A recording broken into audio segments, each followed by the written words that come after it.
Welcome everyone to the Latin America Virtual Student Conference presented by the Latin American Regional Advisory Committee. Today, we want to thank our organizing committee, Isabela Dantas de Albuquerque, Natalie Alejandra Barria, Paola Tarabini, Carla Bugarin, Lucas Pereira Monteiro, the coordination of Jonas de Basabe and Annabella Betancourt, and the support from the Latin American Regional Advisory Committee, Ana Curcio, Gustavo Karsten, Paul Cunningham, Sergio Chavez Perez, and Terrell Dan Paul. We want to thank our reviewers, Ana Lucia Ramos Barreto, Andre Kowalski, Arul Josué Rojas, Beatriz Valdez Moreno, Carlos Andrés Jiménez Torres, Idni Cavalcanti da Silva, Josué Gabriel González Flores, Juan Gerardo Peña Domínguez, Keila Ramírez, Miguel Ángelo Main, Milagros Aldana, Patricia Descovi, Rogerio Santos, Sharon Tineby,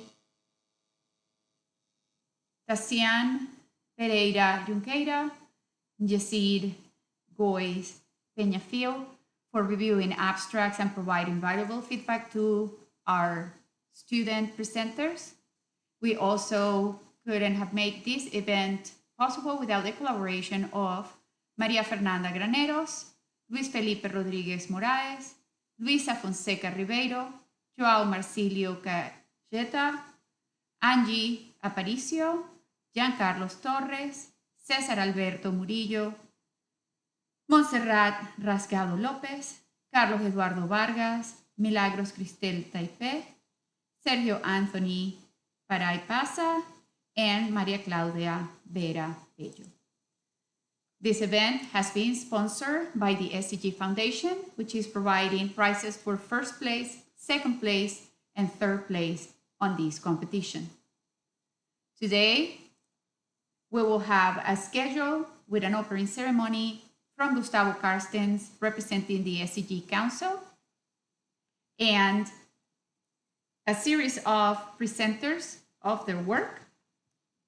Tomorrow, please join us as well with another schedule full of good presentations and students with their amazing work that they have submitted through this competition. And with that, I open the floor to Gustavo Karstens, Chair of the SCG Council.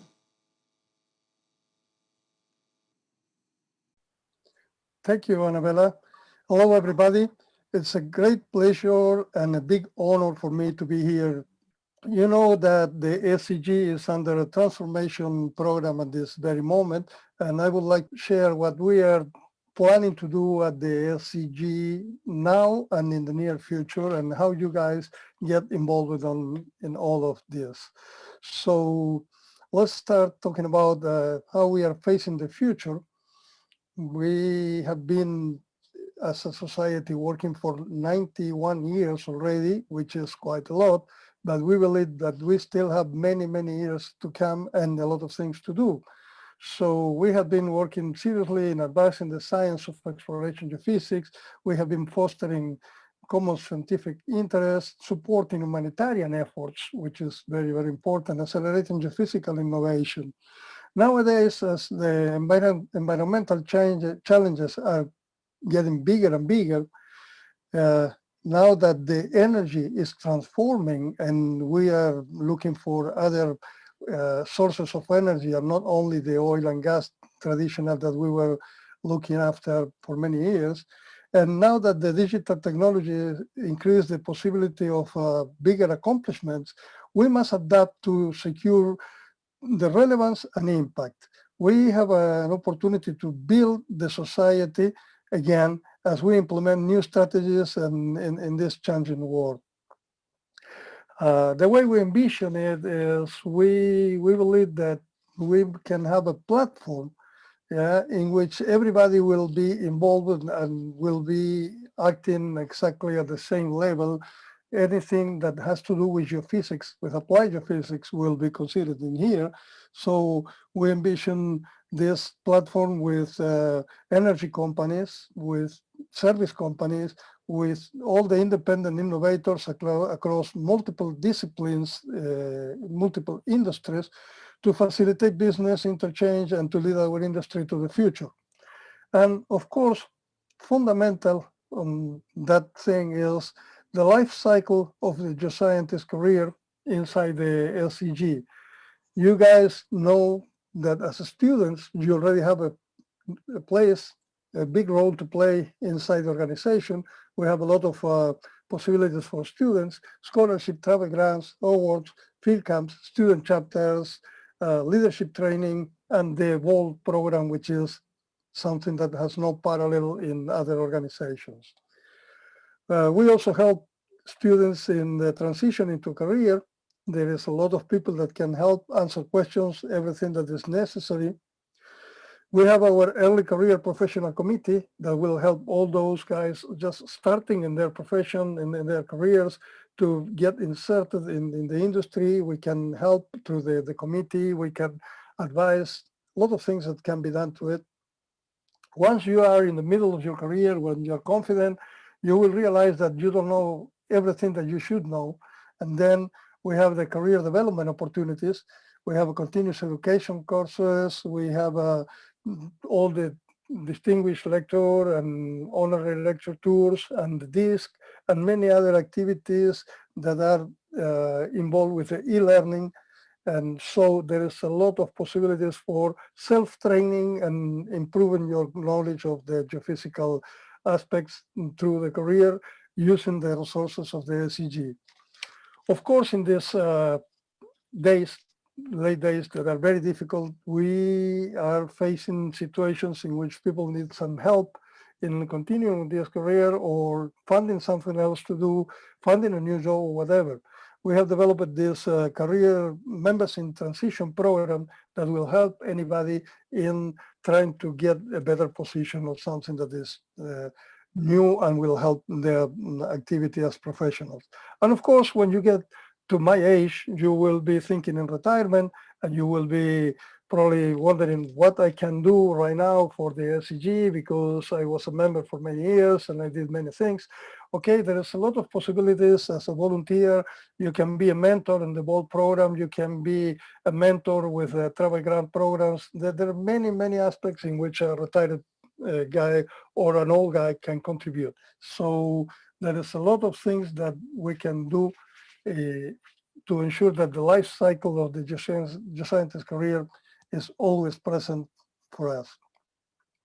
And I did mention the transformation, and basically the transformation, the acceleration of the geophysical innovation is based on what we define as the 6 pillars of our strategic plan. Those 6 pillars, innovation, digitalization, collaboration, preservation, representation, and contribution, each one has a specific target and each one will cover different aspects of our activity. We believe that these pillars will serve to guide our society in how it engages stakeholders to power applied geophysics in pursuit of a solution that many of the world's greatest challenges are looking for. And if you pay attention to what is this? Here it is. Almost any of our programs will be aligned with one of these strategic pillars or more than one. It could be more than one. So LCG is amplifying and implementing its strategy for advancing geophysics in the way that all our current programs, such as EVOLVE, SIM, Geoscientists Without Borders, the annual meeting, the student chapters, all of them align with these strategic pillars. However, it is not enough to merely say we are aligned and keep moving forward with the same offerings. We are looking at how we redefine our conference, how we increase diversity, equity, inclusion, and how we fill the gaps for professional development. So we are examining our relationships with partners, stakeholders, and clients. We are taking a fresh look at the humanitarian geophysics, which is so important in these days. and how we can amplify our role. We have developed a policy on climate change that emphasizes how geophysicists can contribute to mitigation. It is published in our website. I will encourage you to go and read this one because it's a really nice statement. And also we're looking at opportunities to empower the industries and institutions that we support, and with them work at the forefront of improving our world. One way to get involved with this is through what is called the Geophysical Atlas, and is related with the 17 Sustainable Development Goals of the United Nations. A team of 3 prominent geophysicists from the LCG, President-elect Anna Shaughnessy, Mariangela Capello, and Imer Kaslin, they were working really hard to complete this geophysical atlas that is relating directly each one of the 17 development goals to our activities as geophysicists. This is a great job and will be a really good base for us in our development in the near future. And with that, I would like to finish. The important thing is what is coming and not what I'm saying. So thank you and all the best for this conference. Thank you. Thank you, Gustavo, for a wonderful introduction to the strategy and direction of SEG and what the students have to look for in terms of programs that they can participate on. Now I'm going to leave you with Natalie.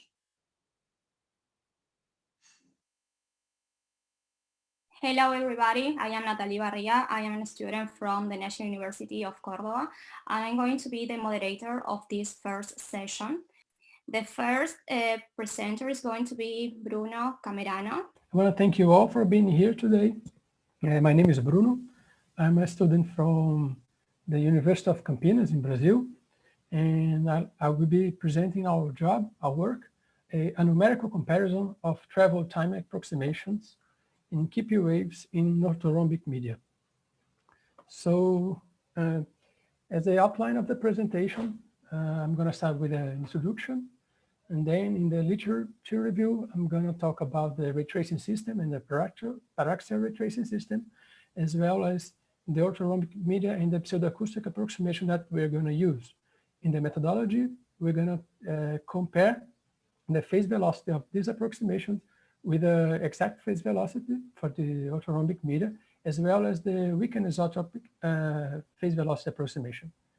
And in the numerical results, we're going to discuss the accuracy of the 2-point paraxial travel times approximation that I'm going to show you in a minute. And then just the conclusions.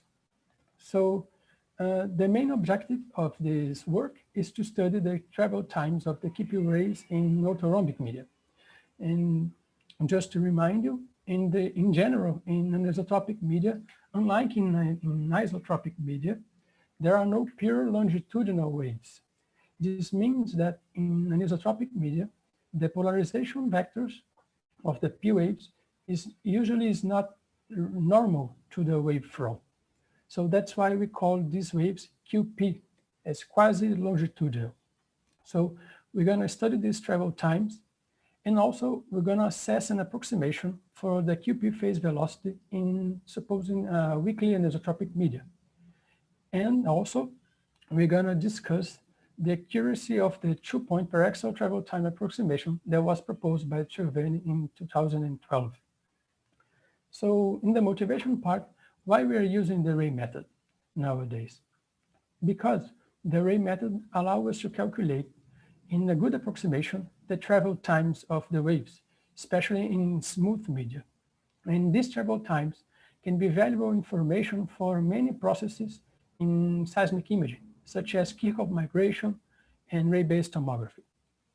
And using the ray method is quite, it has low computational cost compared to other techniques. And that's why we're going to use it. And anisotropy, we're going to use it because we know that the wave propagation in the Earth is an isotropic phenomenon. And by including anisotropy in the seismic flows, we usually get more accurate seismic images. And this is very important for us. And nowadays, the industry usually use isotropy or polar anisotropy. Both these anisotropies but polar anisotropy and isotropy does not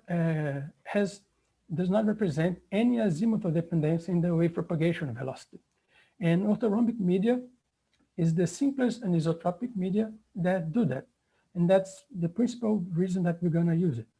And we know that orthorhombic media usually can represent very well a polar background with fractures. This means that if we have shales with fractures, these shales can be orthorhombic. That's why it's important to use it. And also, a isotropic rock with several fractures can be represented as orthorhombic as well. So it may occur in naturally fractured reservoirs. So going to the literature, I'm just going to present the ray tracing system. I'm not going to go into the details, but it is important to know that what we're going to do is to solve these equations here, and we solve them numerically and together. And by doing that, we can calculate the positions of the rays, as well as the slowest vector here, and the travel times that we are interested. So solving these equations leads us to something like this image on the right.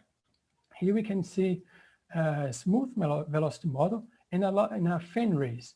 And that's how we compute it using these equations. But to do that, we need to know this Hamiltonian here. And in anisotropic media, the Hamiltonian can be defined as the dispersion relation, which is calculated by vanishing the determinant of the Christoffel equation. And we know that the Christoffel matrix has these components here, in which we can see the elastic parameters of the medium and the density. So here we put the information of the medium in the ray tracing.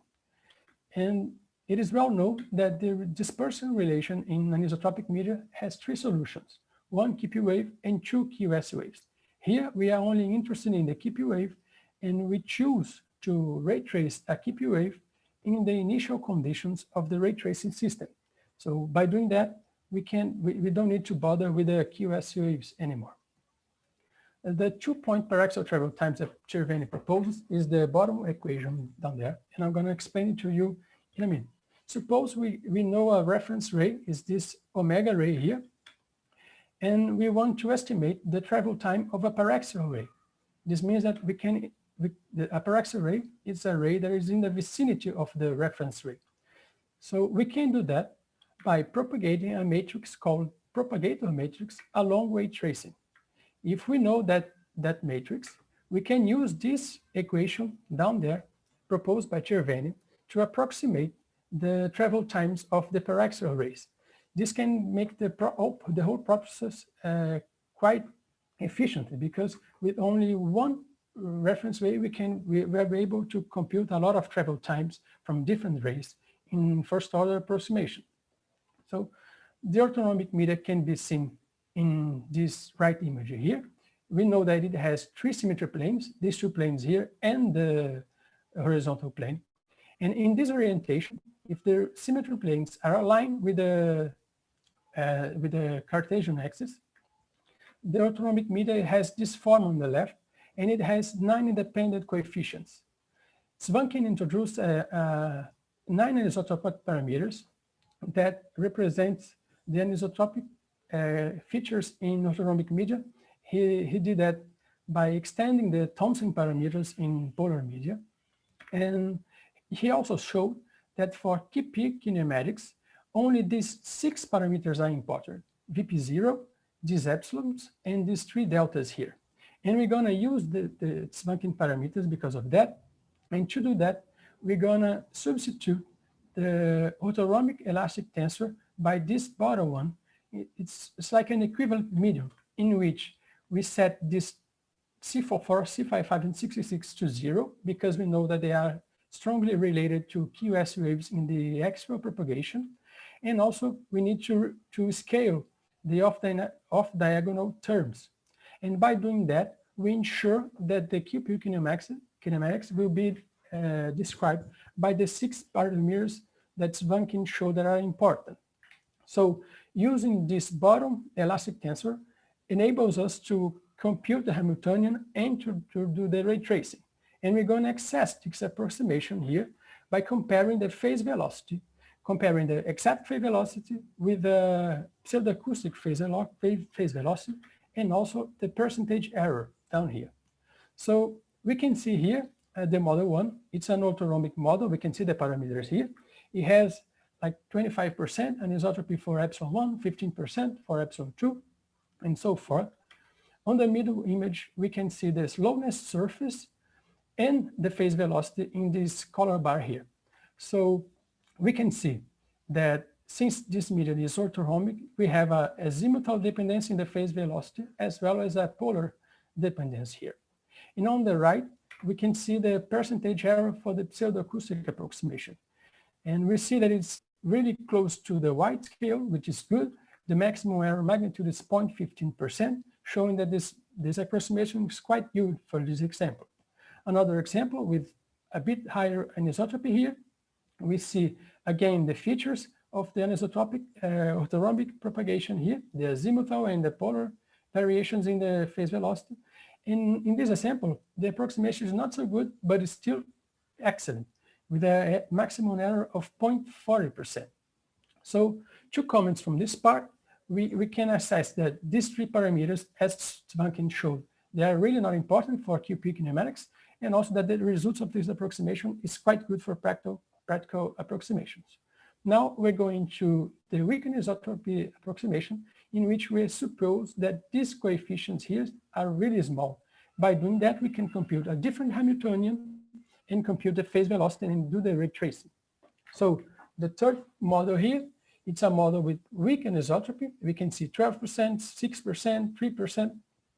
And comparing the errors, we can see that the pseudoacoustic approximation is really good with 0.03% error, but the weak anisotropic approximation is also pretty good with 0.35%. But we need to be careful. Going back to the first model, in which the anisotropy goes to 25%, we see that the weak anisotropic approximation is not so good with 0.85%. So the 2 main comments here is that the weak anisotropy approximation is quite good for weakly anisotropic media, but it needs to be used with caution in moderate or strong anisotropy regime. So going to the final numerical experiments, we implemented the ray tracing for weak anisotropy orthorhombic media, and we're going to access the Chervenius equation for 2-point paraxial travel times. How are we going to do that? We're going to trace a reference ray from this source position in red to the center of this, to this point in black here, where the planes intersect. And with this reference ray, we're going to compute the travel times by the approximation in the 3 planes. We can see them in the bottom image. The left image represents the green plane, the middle image represents the yellow plane, and the right image represents the blue plane. We can see here the ray follows the point in which intersects each plane. After computing the travel times by the approximation, we compute them by ray tracing and access the errors. So the first model is a homogeneous and isotropic model.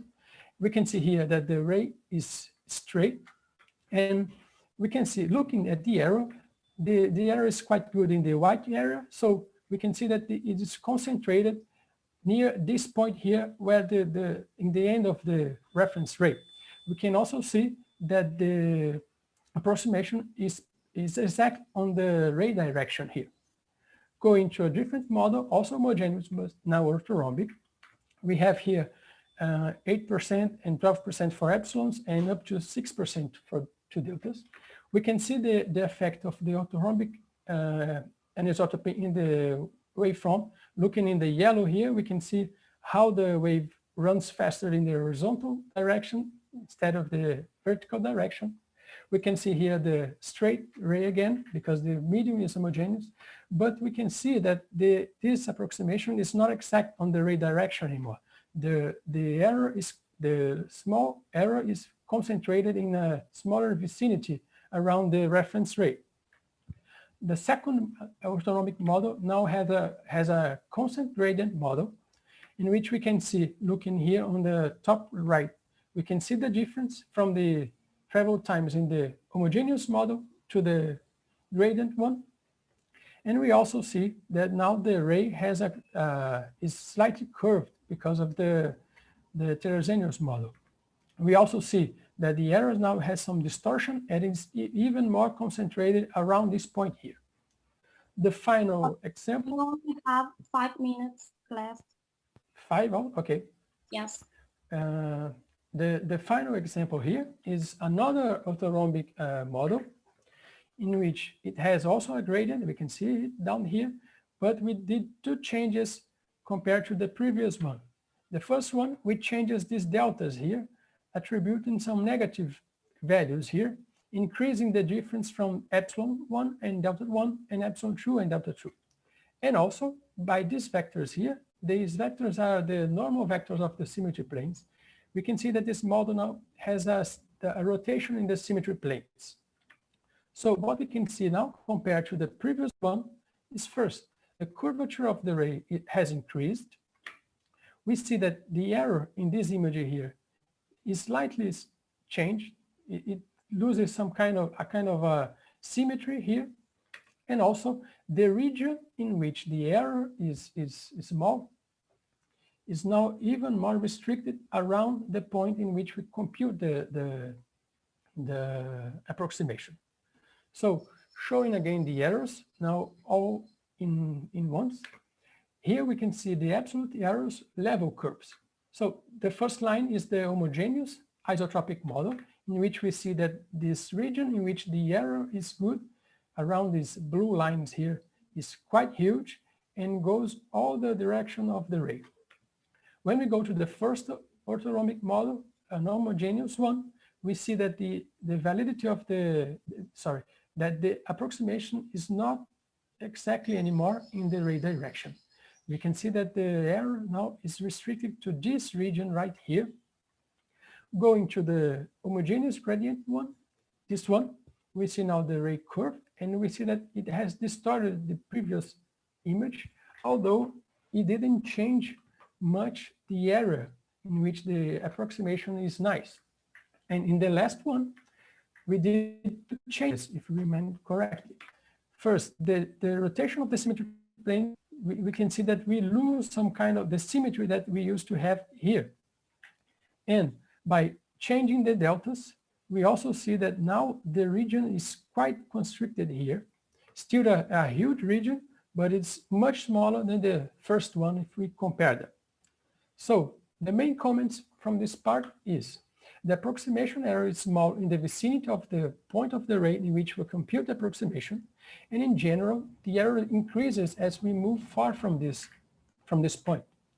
Also, the rotation of the symmetry planes extinguish the error symmetry around the X2 plane, as we saw it before. An important point here is that the accuracy of the approximations seems to be much more sensible to the difference between epsilon 1 and delta 1 and epsilon 2 and delta 2 than to the magnitude of the parameters itself. Also, we saw that the velocity gradient distorted the gradient and that the accuracy also decreased as the ray curvatures and the wavefront curvatures increases. So just to sum up the presentation, our conclusions regarding the pseudoacoustic approximation, we saw that it's quite good because it can describe the QP waves only by kinematics only by 6 parameters. It shows good results for a lot of practical applications. Going to the weakly anisotropic media, it's also very useful for us if the anisotropy is weak, but we need to be caution if we're going to a moderate or strong anisotropic regime. And regarding the 2-point paraxial travel times approximation, we saw that it appropriately describes the travel times in a huge region around the reference ray. It is not limited to the ray's direction or the wavefront tangent, so this can make this approximation quite flexible to be used in practice. Also, it seems that the magnitude of the parameters are not as important as this difference here, and we show that the accuracy deteriorates as the wavefronts and the rates gets larger curvatures. Just another comment, there's a paper from Moahit in which he does a very similar experiment and compare a similar equation, and we saw some discrepancies related to his work. We are still investigation. We think that it's because he calculates the propagator matrix in the ray tracing using a different coordinate system, but we need to investigate that. We want to thank Petrobras, Unicamp, and the the Pará University, Federal University here in Brazil, as well as CNPq. And thank you. Thank you all for being here. The next presenter is going to be Gabriel Helpi. Gabriel, can you please turn on your camera and your microphone and start sharing your screen, please? Thank you. Well, my name is Gabriel Helpi, and I am a PhD student in geophysics from the National University of La Plata. And I am going to present the talk Borehole-Guided Sparse Spike Deconvolution. This is the outline of the presentation. I will start with a brief introductions and goals. Then I will explain the proposed method, following with some synthetics and data examples. And finally, I will present the conclusions of this work. So, one issue that we can find when working with semi-data is its temporal resolution when carrying out geological interpretation. This is due, in part, to a loss of the frequency content of the signal as the waves travel through the ground. So, one way to address this problem is by means of frequency enhancement techniques. In this work, we introduce a new strategy to perform the sparse spike deconvolution of the semi-data and to extend its bandwidth to improve the vertical resolution. So, to achieve our goal, we perturb a sparse reflectivity series iteratively by applying a warping function that leads to a minimum error between the synthetic and observed seismic trace. We start with a trace near the well, and we repeat this process trace by trace away from it. The warping function, which is shown here in this figure, is built by means of a piecewise linear interpolator defined by a fixed number of nodes. The number of nodes is chosen by the user, and the values of the position of these nodes is estimated using differential evolution, which is a global optimization algorithm. In the same slide, we can see the algorithm flow. We have that we need as input data and a starting reflectivity, a suitable seismic wavelets, and of course the trace that we want to deconvolve. Then the optimization algorithm is going to look for the coordinates of this node to build a warping function, and after that the reflectivity is perturbed. Also, we have an amplitude estimation step to this perturbed reflectivity, and then we can perform the convolution of this new reflectivity with the same wavelets, and to compute the error between this synthetic trace and the seismic trace that we want to deconvolve. So, if the error is acceptable, the output of the algorithm is going to be a final reflectivity. This is the deconvolved trace. The thing is, if we want to deconvolve the following trace, this final reflectivity will be the starting reflectivity, and all this process start again. Now, once we deconvolve all our data, we can perform convolution with broadband wavelets to obtain an enhanced seismic section. That's it. So, can go now with examples. In this case, we have the deconvolution of one single trace. In panel D, we have the synthetic trace, which was created with the black reflectivity in panel E. In the same panel and in red color, we have a possible starting model, reflectivity. So our algorithm is going to perturb this starting reflectivity by means of the warping function to obtain the true reflectivity. In panel B, we have the final working function. This one perturbs the starting reflectivity, which is shown in panel C, and give us the optimum perturbed reflectivity, which is shown in panel A. So if we compare this output with the true reflectivity, this is illustrated in panel F, we can see that both series are almost the same. This is, we're having a good deconvolution or acceptable deconvolution.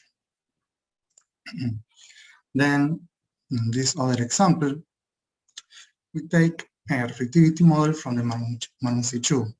We take just a portion of this model. And this portion of the model is shown in panel B. In panel C, we can see the synthetic section created using a 30 Hz Ricker wavelet. And, well, our algorithm needs an starting reflectivity that, in this case, we choose the first trace of panel B. And this model is shown in panel A. So the algorithm runs, and we can see the output, the solution, in the last panel.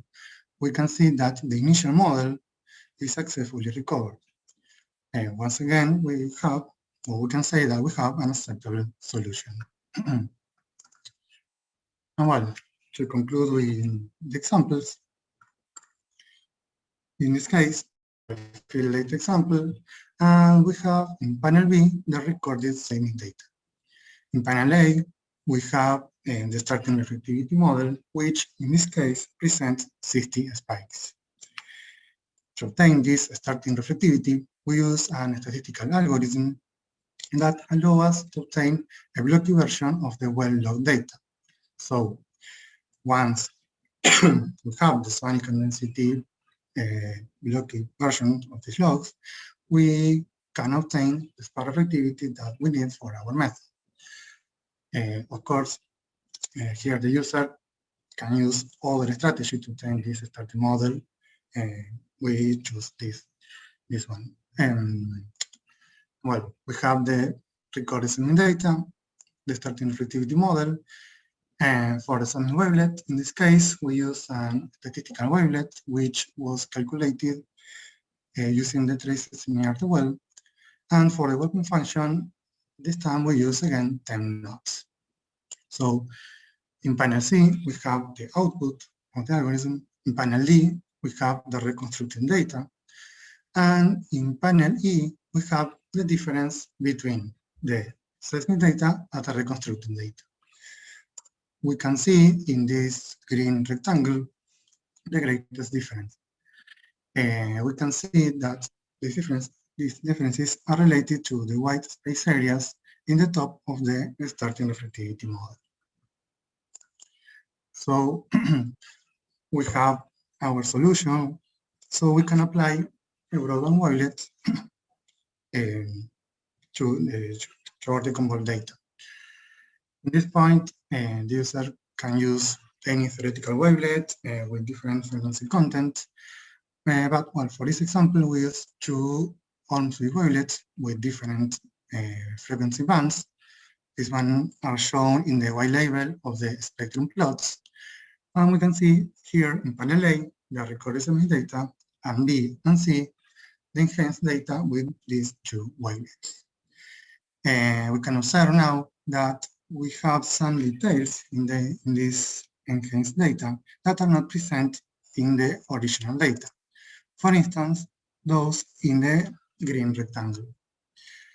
Well, in panel D and panel E, we have the amplitude spectrum of the recorded data and after the enhancement. Well, to conclude, we have the proposed method allow us to obtain a good deconvolution starting from well information. And also, we got acceptable results using field data regarding this deconvolution process. And also, we could see in the last example of the field data that after applying a broadband wavelet, it is possible to see new details that are not present in the original data. These details are related to an improvement resolution. So, well, here we have some references, and that's it. Thank you. There is a question in the Q&A. Excellent presentation. What kind of wavelet do you use and why do you use it? Hi, well, thank you for your question. In this example, we used an Ormsby wavelet, and we used this wavelet particularly because, first of all, it has a flat spectrum, and besides, we have certain control over the frequency band. That is what we are interested in. But of course, the user of this method may use other kind of wavelets. I mean, there are not limitations about this. I think that I mentioned in the presentation, but you can use I don't know, Crowder wavelet, Ricker, perhaps try with different frequency bands. I just use two, but there is no limit on it.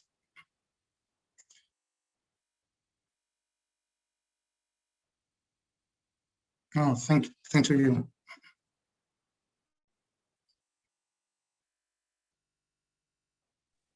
Thank you so much, Gabriel, for your presentation. It was really good. Okay, thank you, Noela. Thank you all.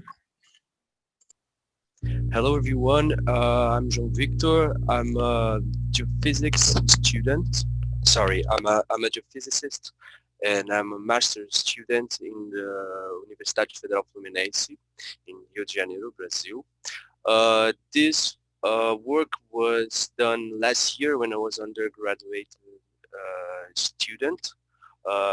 This project was developed in a partnership between my university and the National Oil Agency from Brazil, and these three companies, Elis, TGS, and Alta. Originally, this work was done in all the equatorial margin from Brazil, but I will show you some just the results in the Foz do Amazonas Basin. Here is some summary, so I will give you just a general overview of my study area in the introduction. We'll talk about the main objectives of the study. I will show you the methodology that we did. I will talk about the results and at the end the conclusions. The Foz do Amazonas Basin, it is an offshore basin in the north part of the Brazilian coast, as you can see here in red. My study area was focused in the continental shelf part of that basin, as you can see here. And this zone has three main characteristics. The first one is its economic potential. So we have several decades of exploration campaigns. We have some validated blocks right here, several years of seismic acquisition, but in an opposite way, when we talk about continental shelf, when we talk about the continental shelf, we are dealing with a large area, and as a consequence, very expensive studies to map these zones. So if you think in conventional workflows, of course, like ROVs, core samples, and other acoustic methods. And the other characteristic is that in the recent years we have seen a lot of research that tell us that this zone might be very sensitive for biogenic construction. So it is, in a general way, it's a very challenging area because when we talk about oil and gas development, because we have to balance this exploration with these sensitive zones and this regional mapping of the seafloor to develop the area. As a main objective of this zone was, okay, as we have decades and decades of seismic acquisition campaigns, why not use this data, which is available in almost all the continental shelf, to help us to map in a regional way the sea floor, or at least what contributions this type of data can give to us in a sea floor map. So as the main objectives of this work was to generate sediment distribution maps based on the seismic response. So here we are not only looking for the amplitude values coming from the seismic, we also applied some seismic attributes in a way to extract the maximum of information from the post-stack seismic. The other objective was to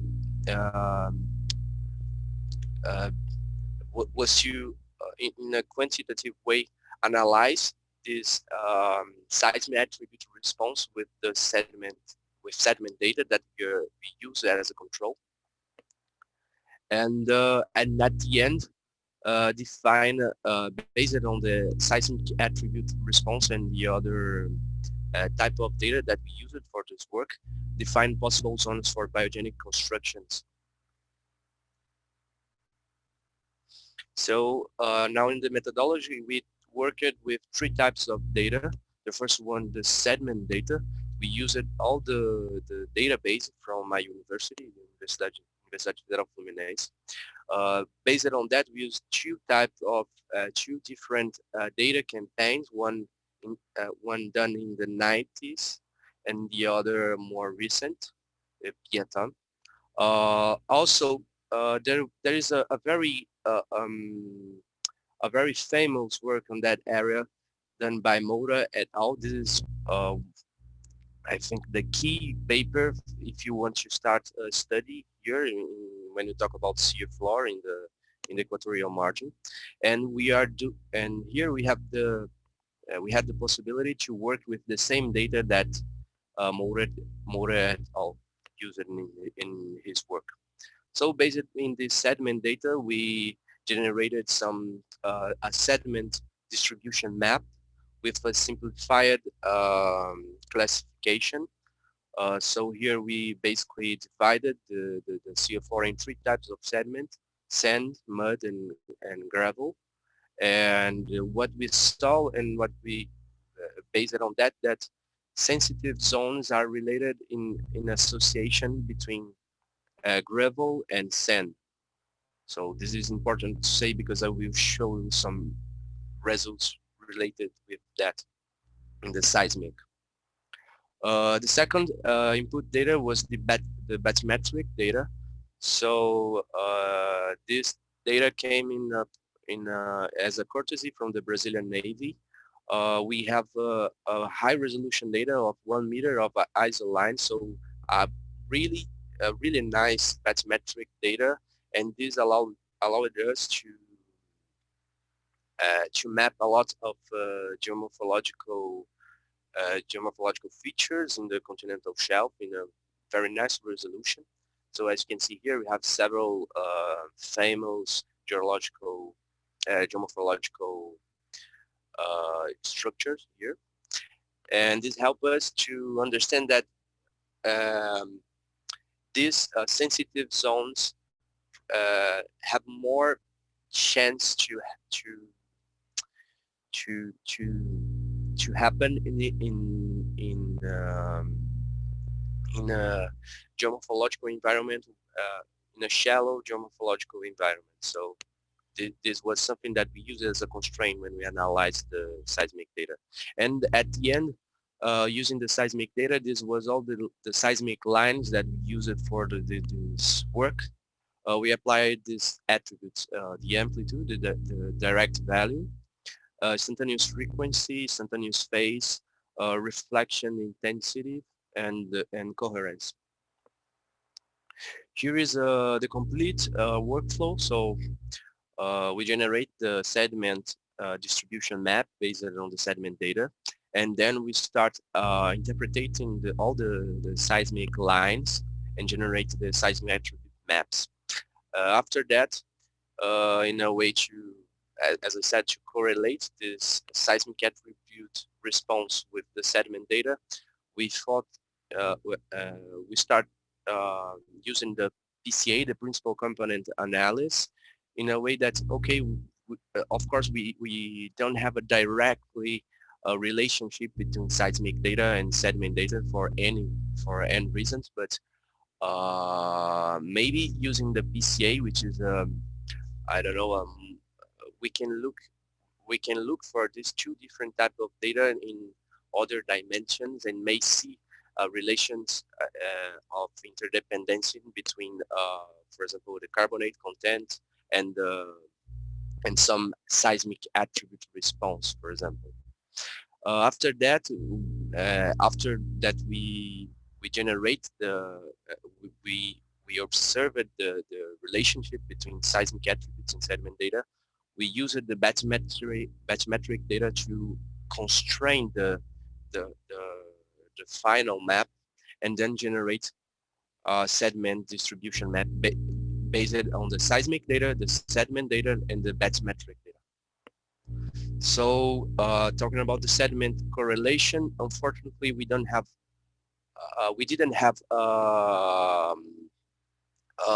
sediment data right in the path of the seismic line. So in a way to analyze the distance of these sediment points in the distance between these sediment points and from a single line, we divided all the sediment data into 3 groups based on the distance of a sediment from a line. So we start with a buffer of 100 meters, which means sediment data that are at least 100 meters from a single line, a buffer from 500, the same methodology, and the buffer of 1,000 meters. And based on that, we tested a principal component analysis for each group, and the group that showed to us the best result was the buffer of 500 meters. One possible explanation for that is that the buffer of 500 has a balance between these two opposite groups, because the buffer of 1,000 have more sediment samples, but the samples are far and opposite way. The buffer of 100 meters, we have less samples, but the samples are close to the lines. And the buffer of 500 is, I think, in my opinion, the mix between them. And maybe this could be the reason why we get a very accurate response from them. So now looking for the PCA of the buffer of 500.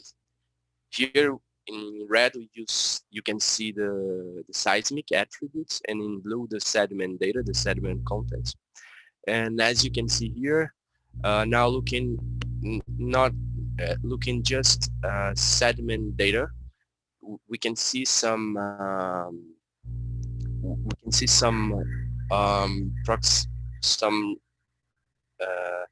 interdependency between the gravel and the carbonate content, which is what I showed to you in the sediment data with the results of the sediment data, right? And again, looking for the sediment, we can see the clay and the silt. They are not related. There's no interdependency relationship between them, and they are very far from the other groups. Now looking comparing sediment data and seismic attribute, we can see a huge group right here with a direct interdependency association between gravel, carbonate, and these 3 attributes: amplitude, instantaneous frequency, and reflection intensity. And here, related with sand, we have sorry, here it's instantaneous phase and coherence. So based on that, based on these observations, we thought in a directly relationship of interdependence between these three attributes and the sediment content. So the amplitude has a direct interdependency association with the gravel content. The instantaneous frequency, we use it for direct interdependence with the carbonate content, and the coherence was used in a direct interdependence between with the sand content.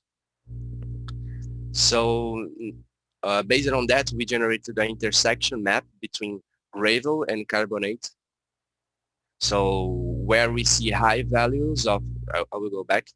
So gravel, amplitude, and instantaneous frequency. So where we have high values of amplitude and high values of um of instantaneous frequency, we generate this intersection map. So you can see these red zones, and also using the geomorphological map, we constrain it a little bit more because this zone has to be related with some shallow geomorphological um, features. And as you can see here in red, we have these new areas of possible zones for sensitive for biogenic constructions. And these zones are very related with the work of Moura, as you can see here. So Moura, all these other colors here are related with reefs and biogenic constructions. And as you can see, we have we have the same lineation based on the work of Moura, but this type with less, I think less, with more, sorry, with less extense zones. So as a conclusion, it was possible to reinterpret the geomorphological and textural maps based on the seismic attributes. So now, of course, when we are dealing with post-stack seismic, we have to deal with interpolation process. We have to deal with resolution issues.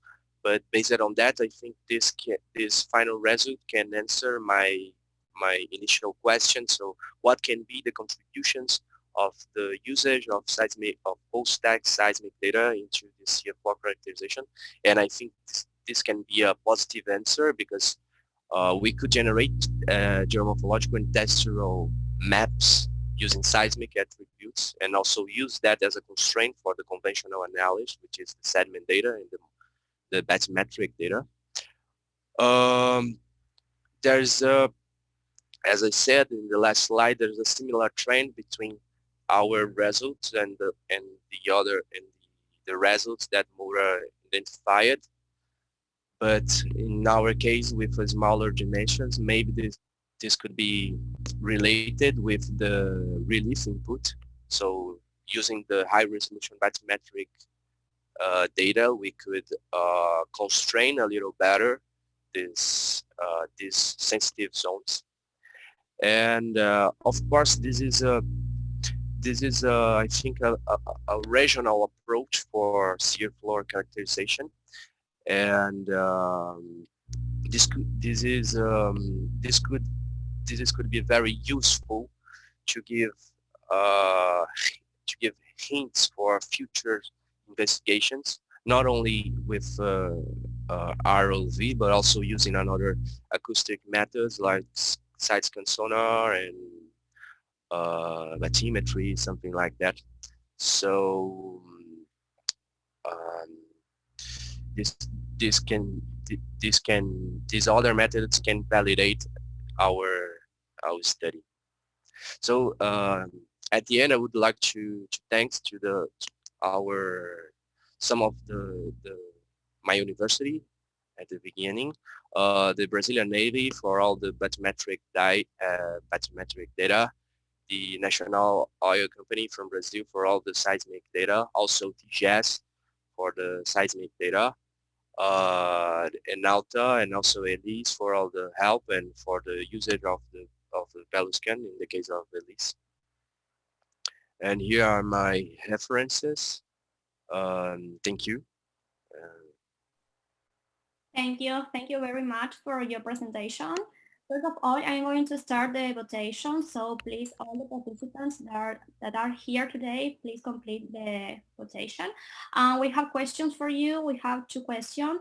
The first one say, hi, Joao Victor. Congrats on the presentation. So do you have data available for the coast of Rio Grande do Norte? How can we access to this information data? Can you repeat? I didn't hear well. It says, so do you have data available for the coast of Rio Grande do Norte? How can we access this information data? From the Rio Grande do Norte, yes, we did. As I said, this work was done in all the equatorial margins, so we developed the same workflow to identify sensitive zones in all the equatorial margin. This, I don't know, this data, of course, part of this data is confidential from TGS, but I think in the future we are still developing the work, but you will see some results from other areas. We have some works in the Ceará Basin also, I think. Okay, and we have another question. It says, how is the correlation between the sediment data and the seismic attributes made? How was what? How is the correlation between the sediment data and the seismic attributes made?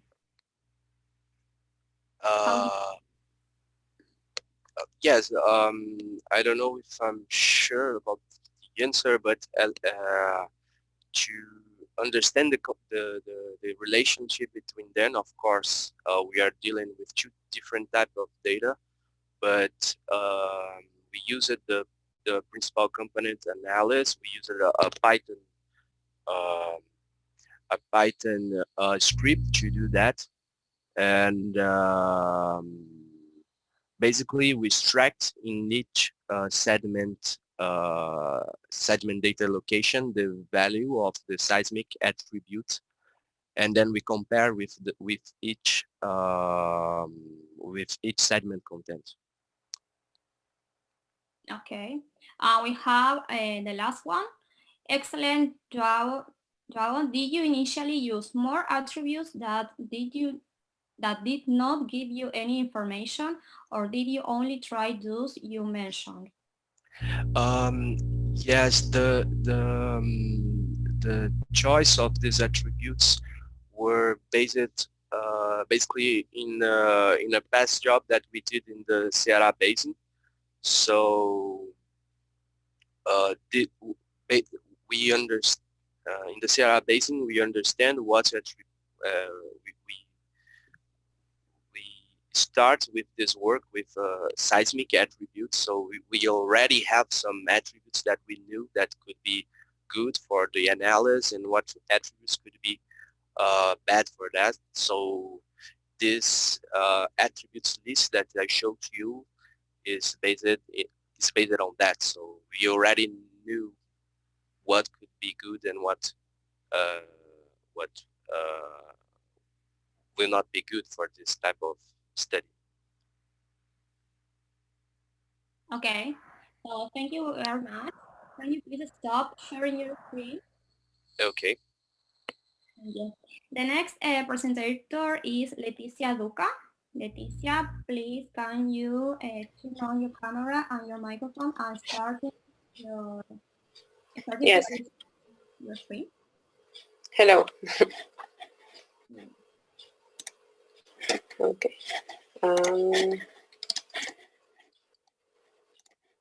I will start sharing.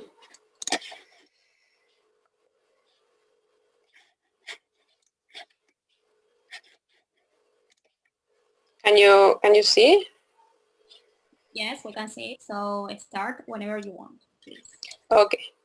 Well, good afternoon, good morning, depends on where you are.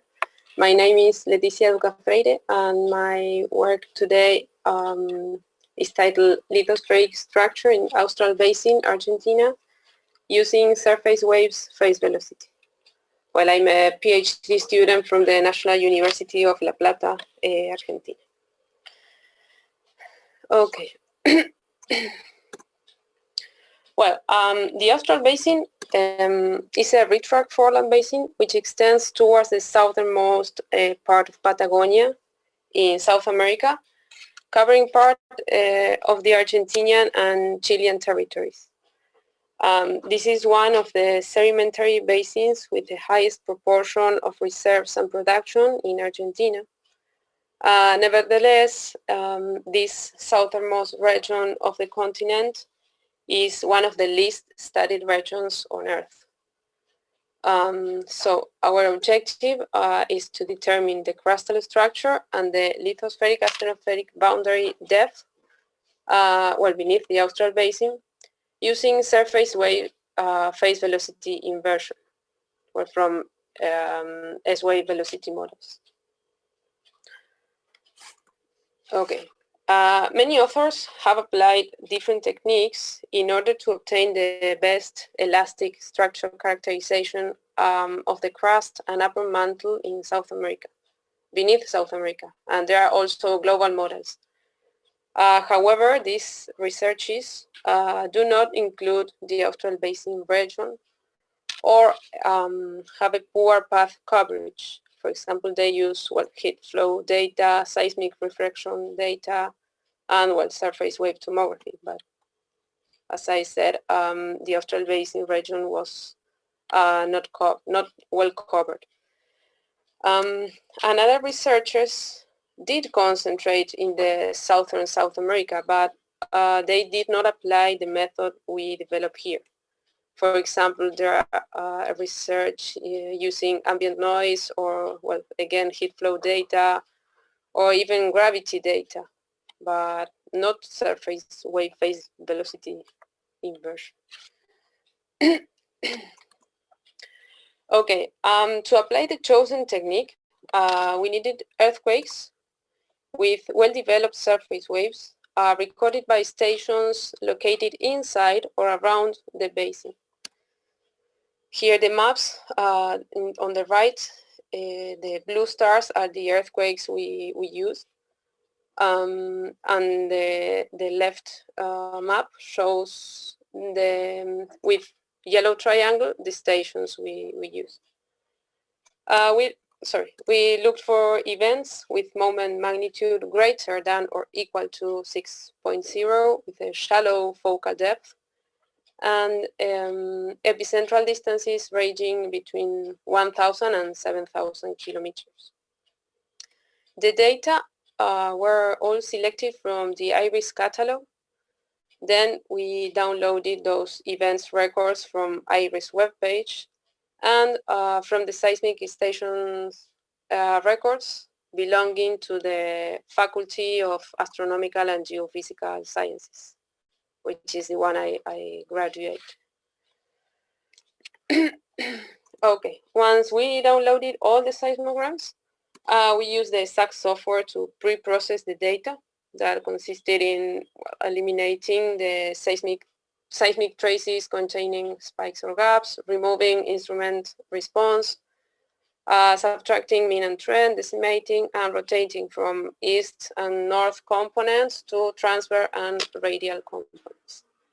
For the dispersion curves calculation, we employed the Herman's code, which is the computer programs in seismology.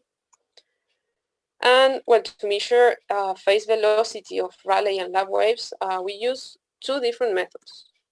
The two-station method that was firstly described by Brun and Dorman in 1963, where the stations and the event have to be located on or near a common great circle in order to form a straight trajectory. So this angle has not to be more than 10 degrees approximately. And then the multiple station method, where the stations are not aligned but describing a polygon. In our case, we decided, or we could pick three groups of 3 stations, so we formed triangles and not a polygon with more sides. Okay, the data set was then divided into 2 groups. The first one was set according to the 2-station method requirements that are, as I have just said, stations aligned with the event, describing straight trajectories, and we could establish 11 paths. Then the other group was set in agreement with the multiple station method, that is, stations not aligned but describing, in our case, triangles. We could define 3 regions.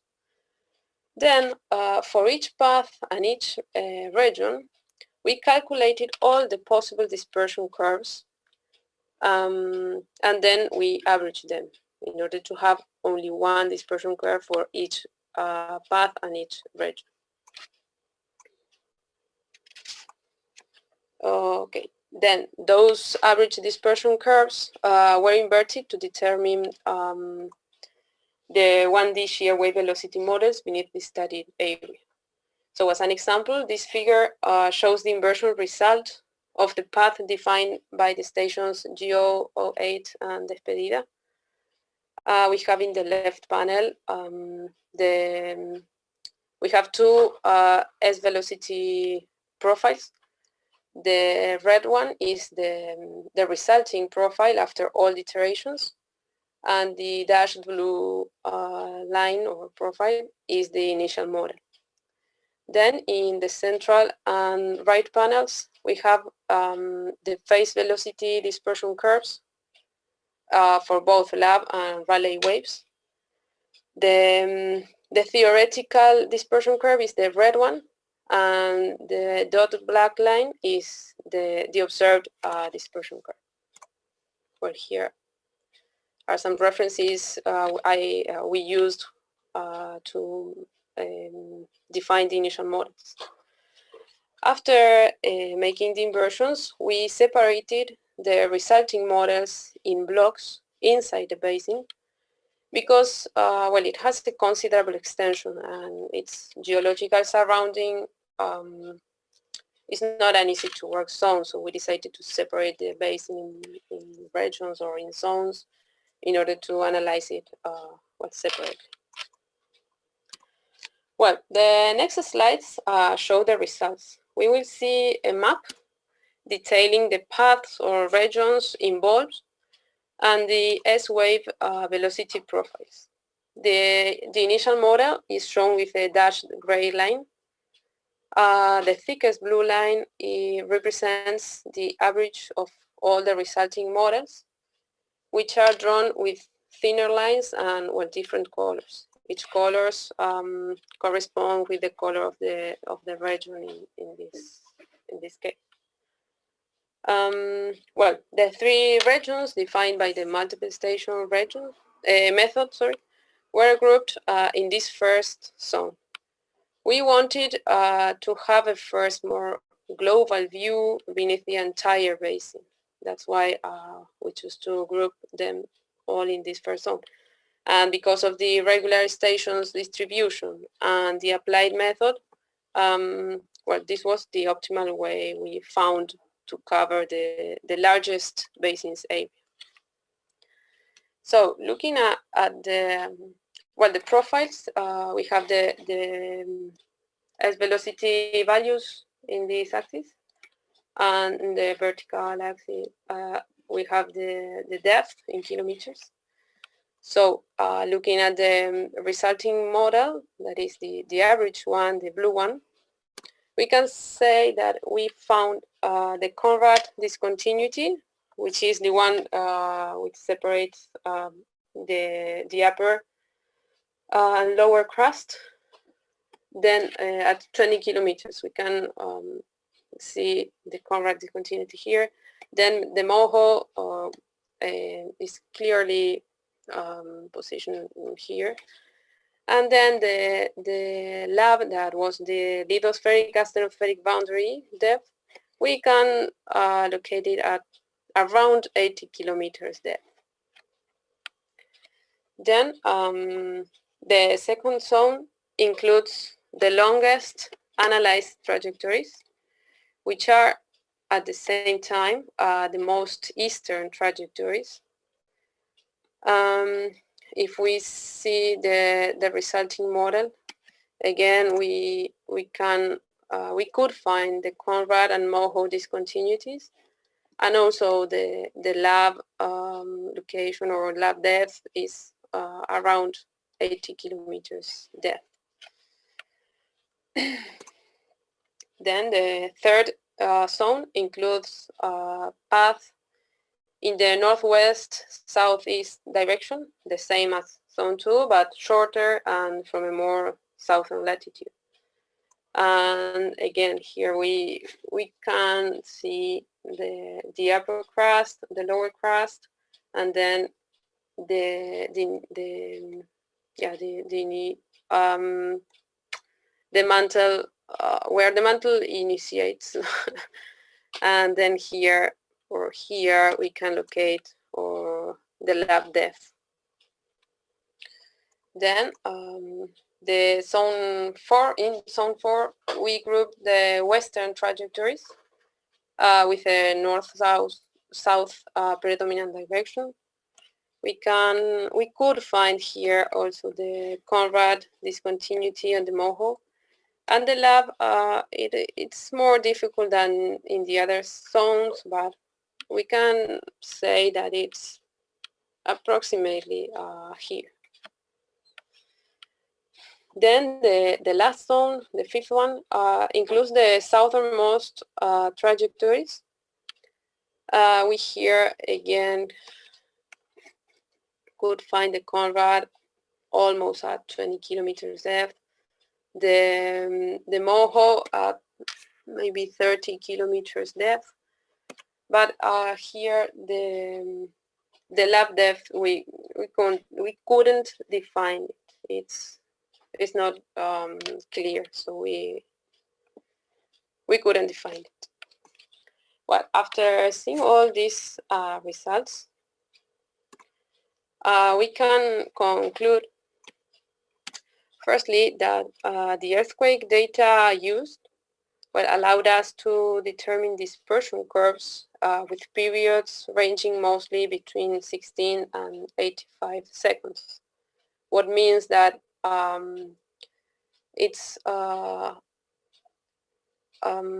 we could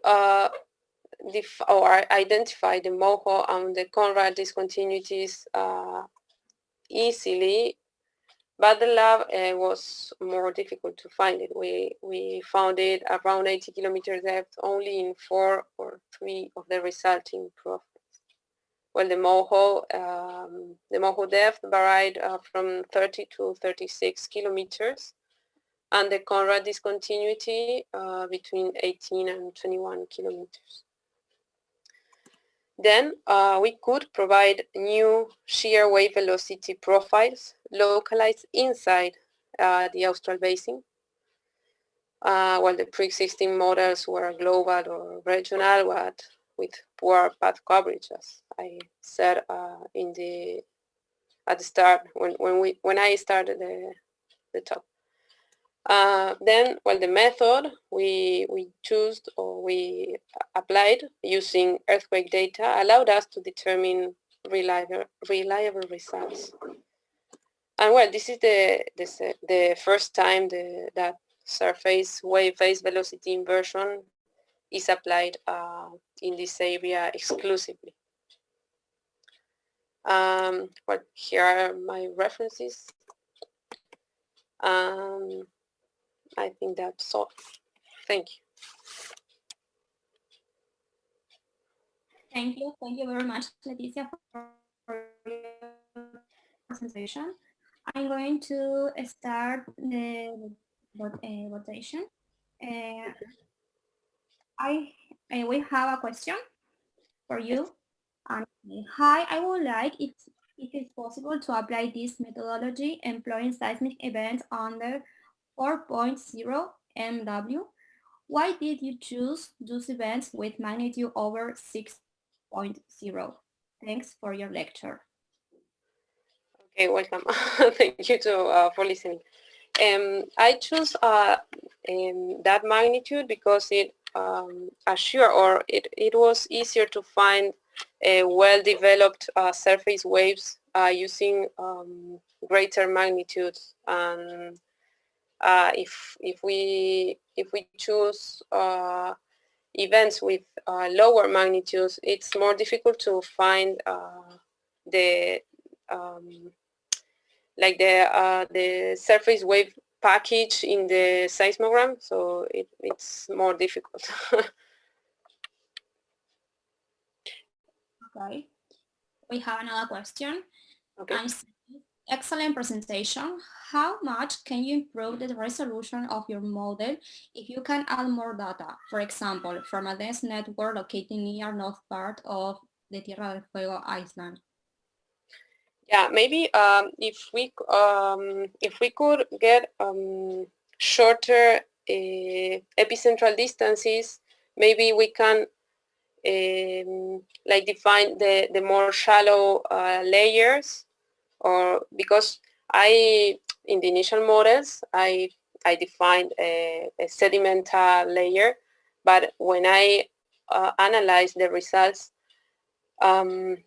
I didn't make focus in those shallow layers because my the epicentral distances are not shorter enough to make focus on those layers. And also, if we could get larger epicentral distances, more than 7,000 kilometers, we could also found or have more, how can I say, trust more in the deeper layers, in the deeper layers, boundaries, or more sorry. Deeper than the lab, or including the lab, like more reliable in those layers. Okay. And the last one, it said, what software package was used and why? Sorry, what software package was used? Why? I used the Herman's package because it was the one we have worked in my department. My advisors was the one they knew how it worked, so we decided to still using it. But maybe we are trying to prove another, or to apply another softwares. So well, this is what we have until now, but we will try to apply different softwares. But this is the one we knew. That's why we use it. Okay. From the Herman's code, the computer programs in seismology, the one we used was do MFD and do POM for phase velocity, and then surf 96 for making the inversions. Okay, so thank you very much. I'm going to ask you to stop sharing your screen. Okay. So the presentation can start. The next one is Raquel Macedo Diaz. Raquel, please turn on your camera and your microphone and start sharing your screen. I cannot start my video yet. Try again.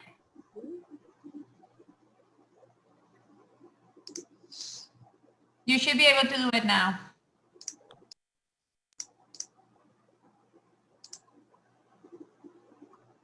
Okay. Can I share my screen? Yes, please.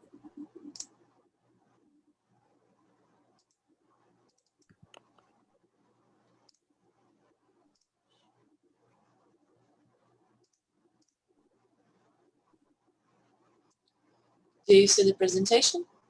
Yes, I am seeing it. So start whenever you want, please.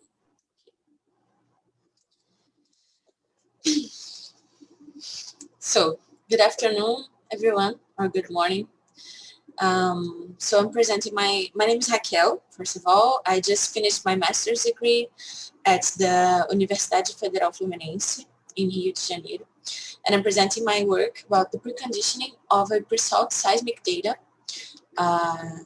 using an inverse Q filter to enhance the resolution in Búzios field, Santos Basin.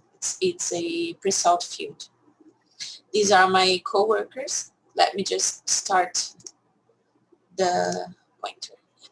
These are my co-workers, Danilo Ferreira and Wagner Lupinati. So I'm going to start by talking a little bit about the area of study, the pre-salt of the Santos Basin, with a geological overview. Then I'll pass through my objectives and motivation, the methodology, and the results. So the area of study is the Búzios field. That's here, highlighted in red. It is it's located in the Santos Basin, and it's one of the biggest fields in the pre-salt today. In 2020, last year, the pre-salt reservoirs surpassed 70% of the national production. That's a data from ANP. So the Santos Basin being the biggest offshore basin that we can see here, and the main producer in Brazil. And then the Búzios field is the second largest pre-salt field and the second bigger producer in the pre-salt. A little bit about the geology of the pre-salt carbonate reservoirs. We have two formations that are considered the reservoirs of the pre-salt.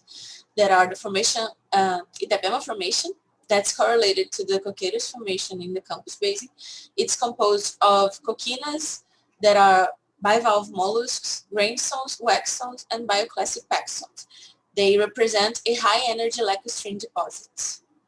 And also the Barra Valley formation, that's composed of shrubs, institutes, ferrulitites, and laminites. And it's related to an evaporitic hyperalkaline lake that's connected and shallow. They were deposited during the lower rift and the upper rift and the side phase of the Santos Basin. So the objectives of my work is to increase the seismic resolution by using a post-processing strategy in the pre-salt, and also we wanted to reduce the migration noises and also quantify the improvement that we had on the resolution. The motivation is because the pre-salt is especially affected by the attenuation of the high frequency components of the seismic waves because it's located at great depths and below a great wall of salt. So we had a high resolution seismic data set. If we have a high resolution seismic data set, we can improve the performance of structural attributes and other attributes as well. This is an example from Chopra et al. That shows the difference between the coherence attribute applied on the input data and after the Q compensation. That's the correction for the attenuation problems. So what is the attenuation effect? It's like the Earth acting as a low-pass filter for the seismic waves.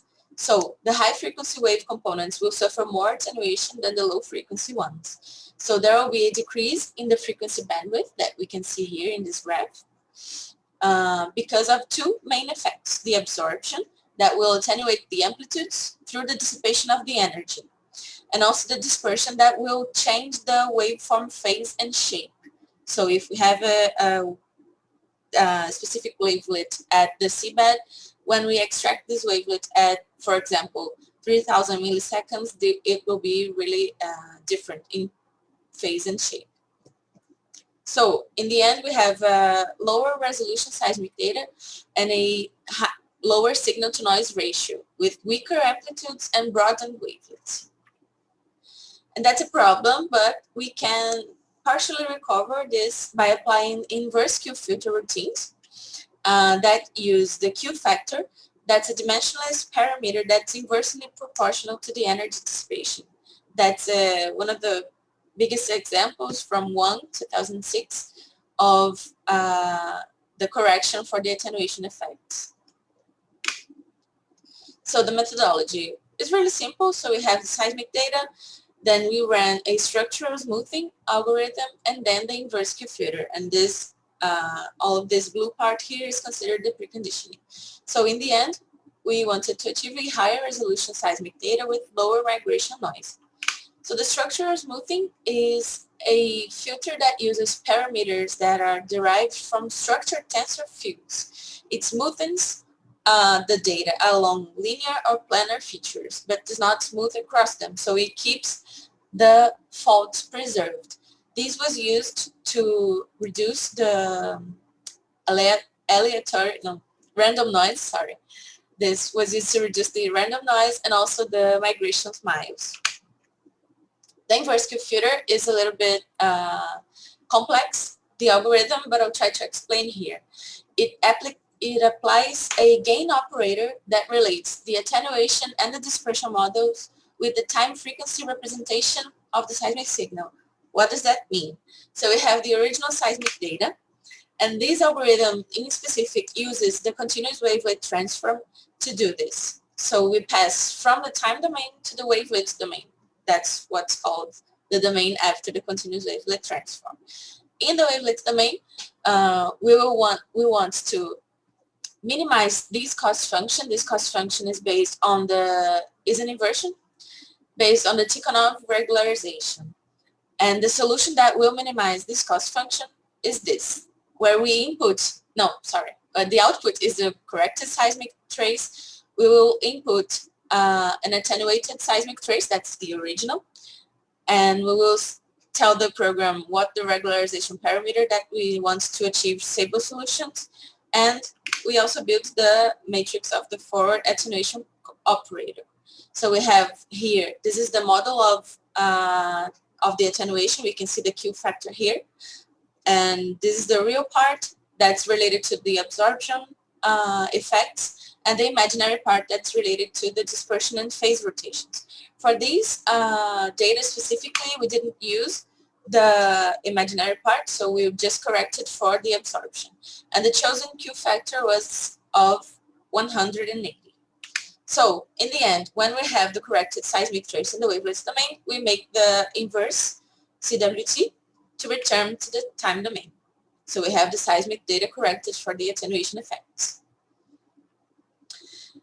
And about previous applications of these inverse Q filter, specifically this algorithm, it was first applied in 2013 by Braga and Moraes. They developed it. And you can see here some layers, some reflections that the inverse Q filter was able to recover in the middle of apparently no reflection here.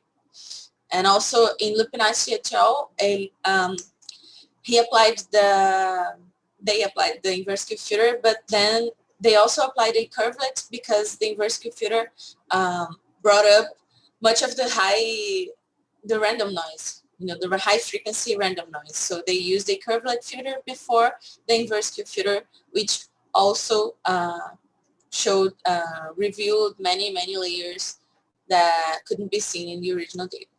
And this is my master thesis that I applied, among other things. I applied this inverse Q filter also. So we can see here that it highlighted the faults and fractures, and also we can see another important reflection here right at the base of the salt is another pre-salt field that's related to an igneous presence. So this is to the results. This is the original seismic from the Búzios field. We can see here that the top of the Barra Velha formation. So here we have the salt, and then after the structural smoothing, we can see that much of the high frequency noise is smoothened after that. And we also can see some,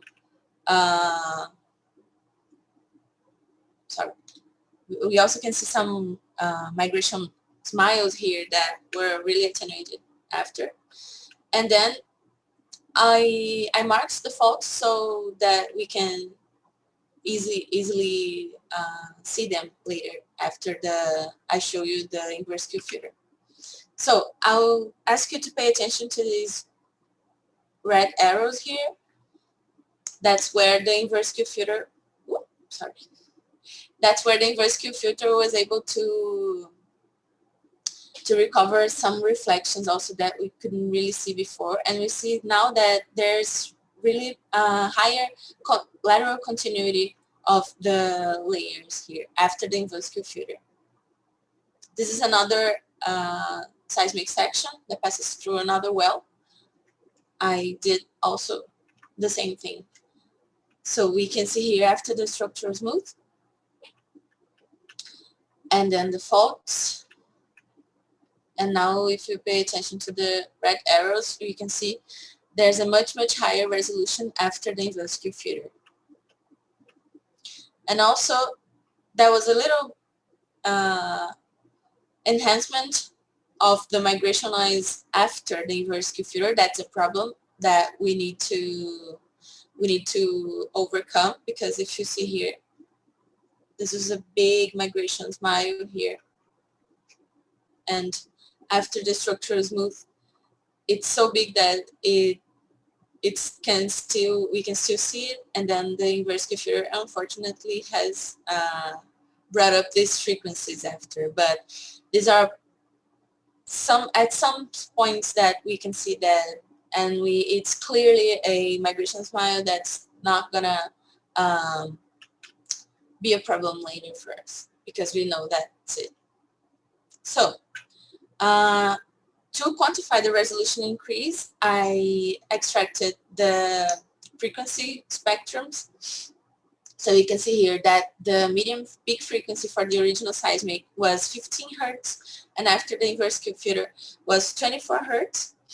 And we used a methodology that's in Colwait and Wood, 1982, to calculate the tuning thickness for different lithologies that were based on the data from the wells. So we have igneous and tight carbonate, porous carbonate, coquinous, and also shale and carbonate clay that have different densities and different velocities. So using the dominant frequency here, we could calculate that there was a 38% decrease in the tuning thickness. So we say that there's a 38% increase in resolution in this data. So in conclusion, we think that's a reduction of migration noise and a successful application of the inverse Q filter to increase the bandwidth without increasing much of the noise. So the resolution was improved by 38%. That's related to the decreasing tuning thickness, but there are still some areas in which the migration noise persists. It was noted that when a stronger inverse Q filter was applied to recover more of the higher frequencies, it enhanced even more the migration smiles. So we decided to, we defined the Q factor by trial and error, by trying a stronger inverse Q filter and a softer inverse Q filter, so that there was not much migration smiles left. So we can see that there's a better lateral continuity of the unconformities that will really help to identify the extent of the coquiness in the data formation. And we also can see better defined faults that will be useful for detailing the geological features in structure interpretation, and also to improve the performance of structure attributes. And the next steps are to run these structure attributes, mainly the coherence and the curvature attributes. These are my references, and that's it. Thank you. Okay, thank you. Thank you very much, Raquel. I'm going to start the presentation. We have a question for you here, and it says, you investigate other seismic processing tools or techniques? For this data, I didn't. The objective was really seeing if this processing tool would like to answer the question. The objective here was really to see if this tool could really recover the attenuation problems. So we didn't use another tool in this data. Okay. We can wait for another question. We don't have more questions for you, but if here, what software? I can see it here in the question and answer. No, the question for the other person. Great, Raquel. What software did you use to do the inversion? I used the Open Detect. But this algorithm specifically is a plugin from the Inversion company for the Open Detect. Okay. We have more questions. We can wait for the participants to complete the rotation a little bit more. Okay.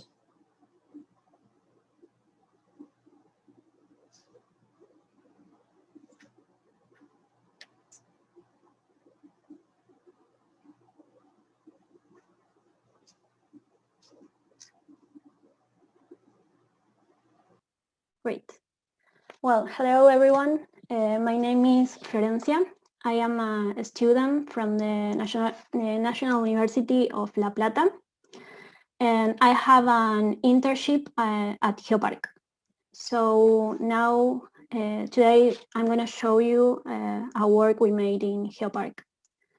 So the title of my presentation is Characterization of the Polygonal Fault System in the Cretaceous Paleogene of the Magallanes Foreland Basin and its role as a migration pathway. So after reading the title, I think in three fundamental issues. The first one is about polygonal fault systems. I mean, what are the polygonal fault systems and how can they be recognized? The second issue is about the Magallanes Basin. I'm gonna tell you the main characteristics of the basin.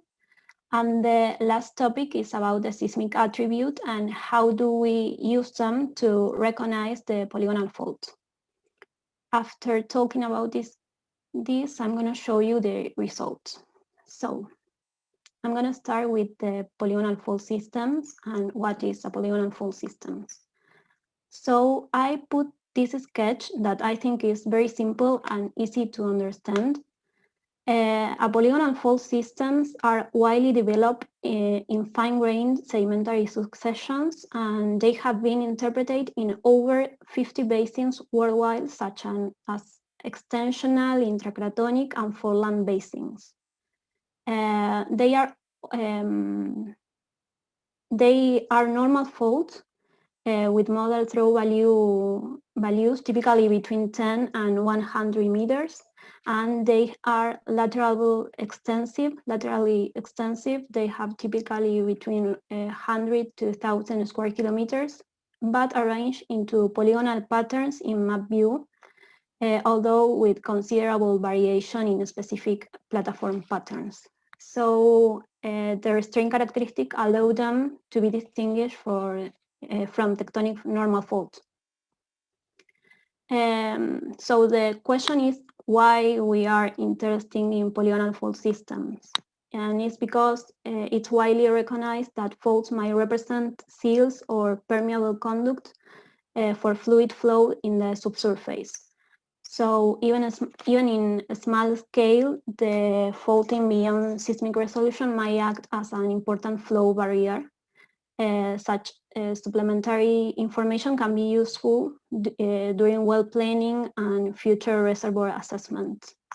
So in this presentation, we are going to pay close attention to the pattern that we can see in the map view. Yes.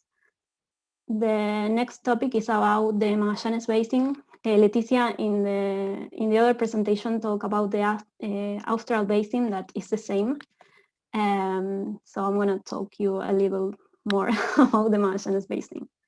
The Magallanes Basin is an oil-producing basin located in southern Argentina and Chile that comprise about 8 kilometers of late Cretaceous Cenozoic sedimentary rocks, and it is asymmetric and deepens westward toward the Cretaceous Patagonian Andes fault and thrust belt. The Magallanes Basin contains a number of small and medium-sized oil and gas fields, and even though the basin is in a much mature state, it is still attractive for future exploration, and the basin counts with conventional and unconventional petroleum resources. So the recognition of polygonal faults in Magallanes Basin will open up not only a new migration play model, but also new strategy for future exploration and production management. So it's necessary to emphasize that the faults deformed intervally are immediately above and a potential unconventional play. So the polygonal faults might pose a risk to the sealing capacity. In addition, polygonal faults might compartmentalize certain types of reservoir, and thus their recognition might be crucial to evaluate discrete permeability, structure, and variable hydromechanical behavior of individual compartmentations. An understanding of the polygonal fault system in the area will also serve as a base of more appropriate conceptual and numerical model for flow and simulation within the fault zones. So here I put an stratigraphic column in the who describe the vertical location of rock units and in this particular area. And we can see as an example the Bump Hill well. And this well had gas at certain tertiary levels that came from Stratos Confabrela. And I'm going to show you the result in different horizons like Stratos Confabrela, Margas, Lutitas Arenosas, y el Grupo Bahía Inútil. I use the names in Spanish because we use like that in Geopark, so I think it was the best. So this is a little video. It's just here we have the horizons in time, and it's just a video to make the location easier of the horizons. It's just that. So we already talk about polygonal faults and Magallanes Basin. So then we have to talk about seismic attribute and how they help us to interpret the polygonal fault. So for this work, we use the coherency, which is a measure of similarity between the waveform or traces. The seismic waveform is a response of the seismic wavelet. Is a measure of similarity between waveforms forms or traces.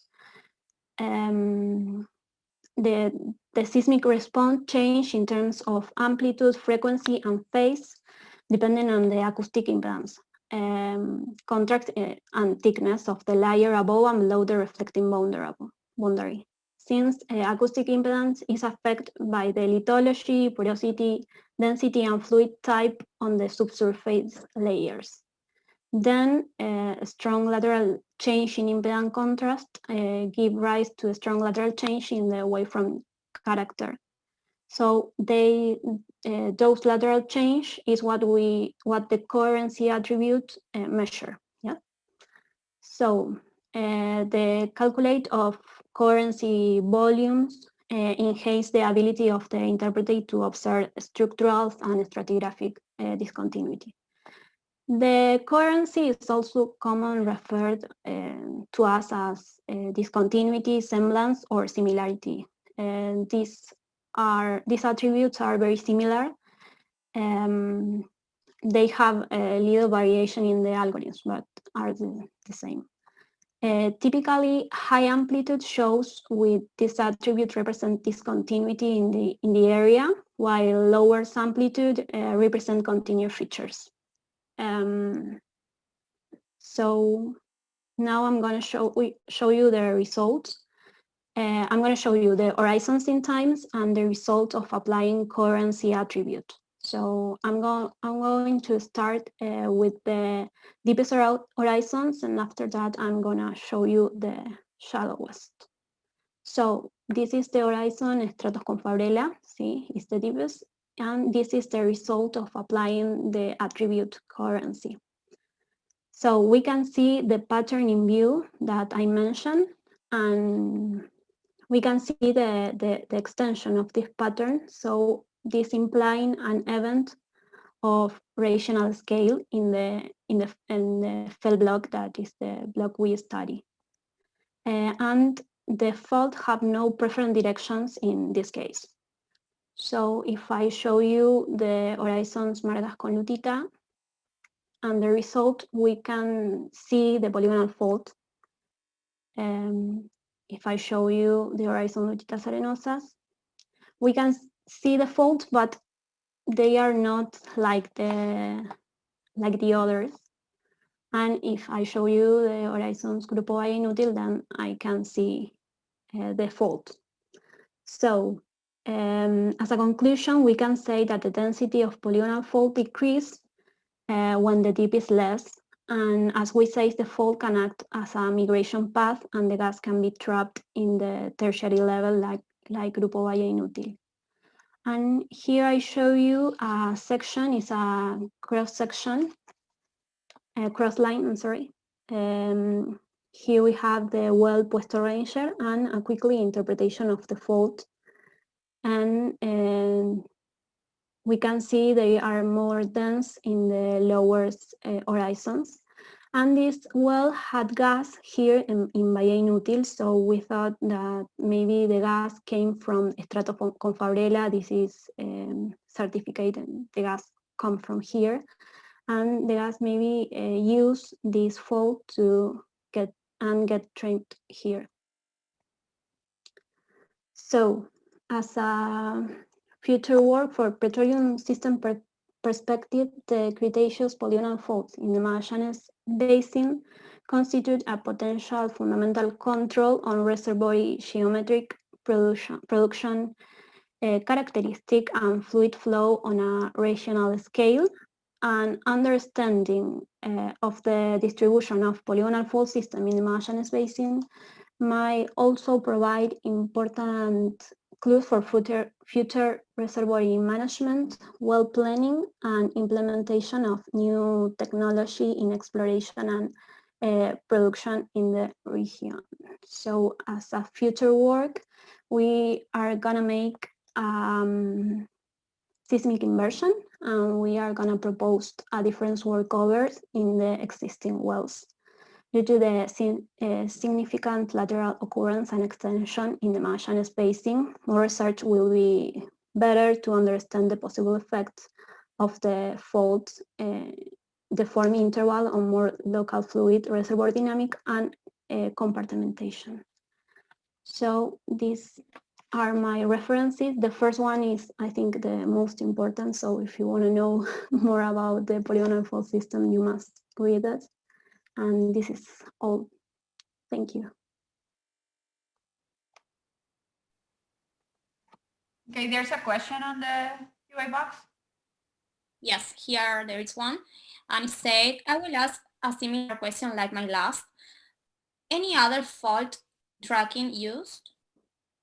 No, we only use that. But like I said, in the future, we want to use another thing. So. Okay.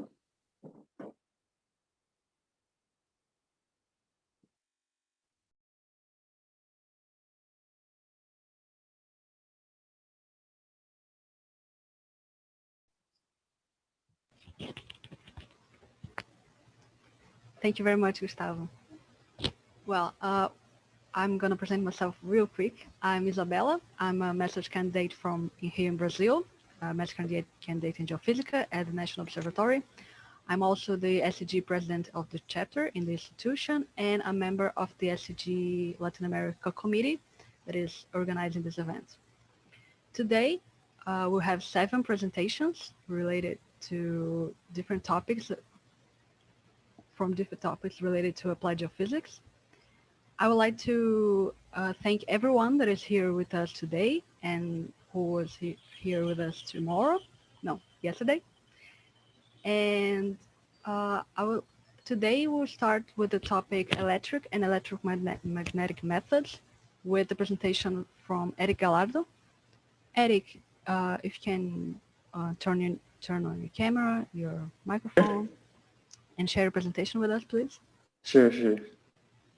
At the end of each presentation, it will appear in your screen a poll where you can give a score to each presentation.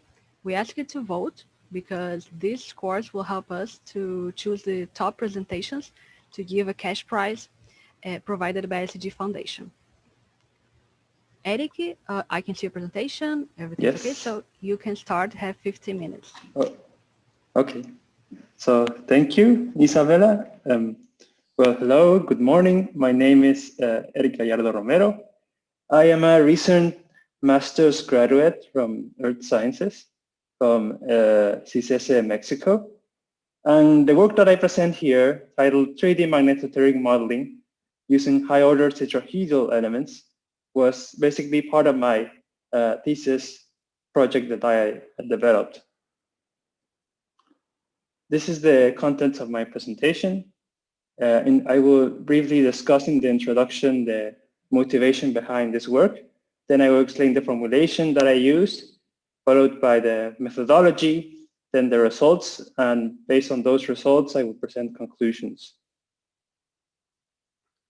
So for those of you unfamiliarized with the magnetotelluric method, this method basically consists on measuring variations in the electric and magnetic field in the Earth's surface, and this to infer how the conductivity is distributed in the subsurface.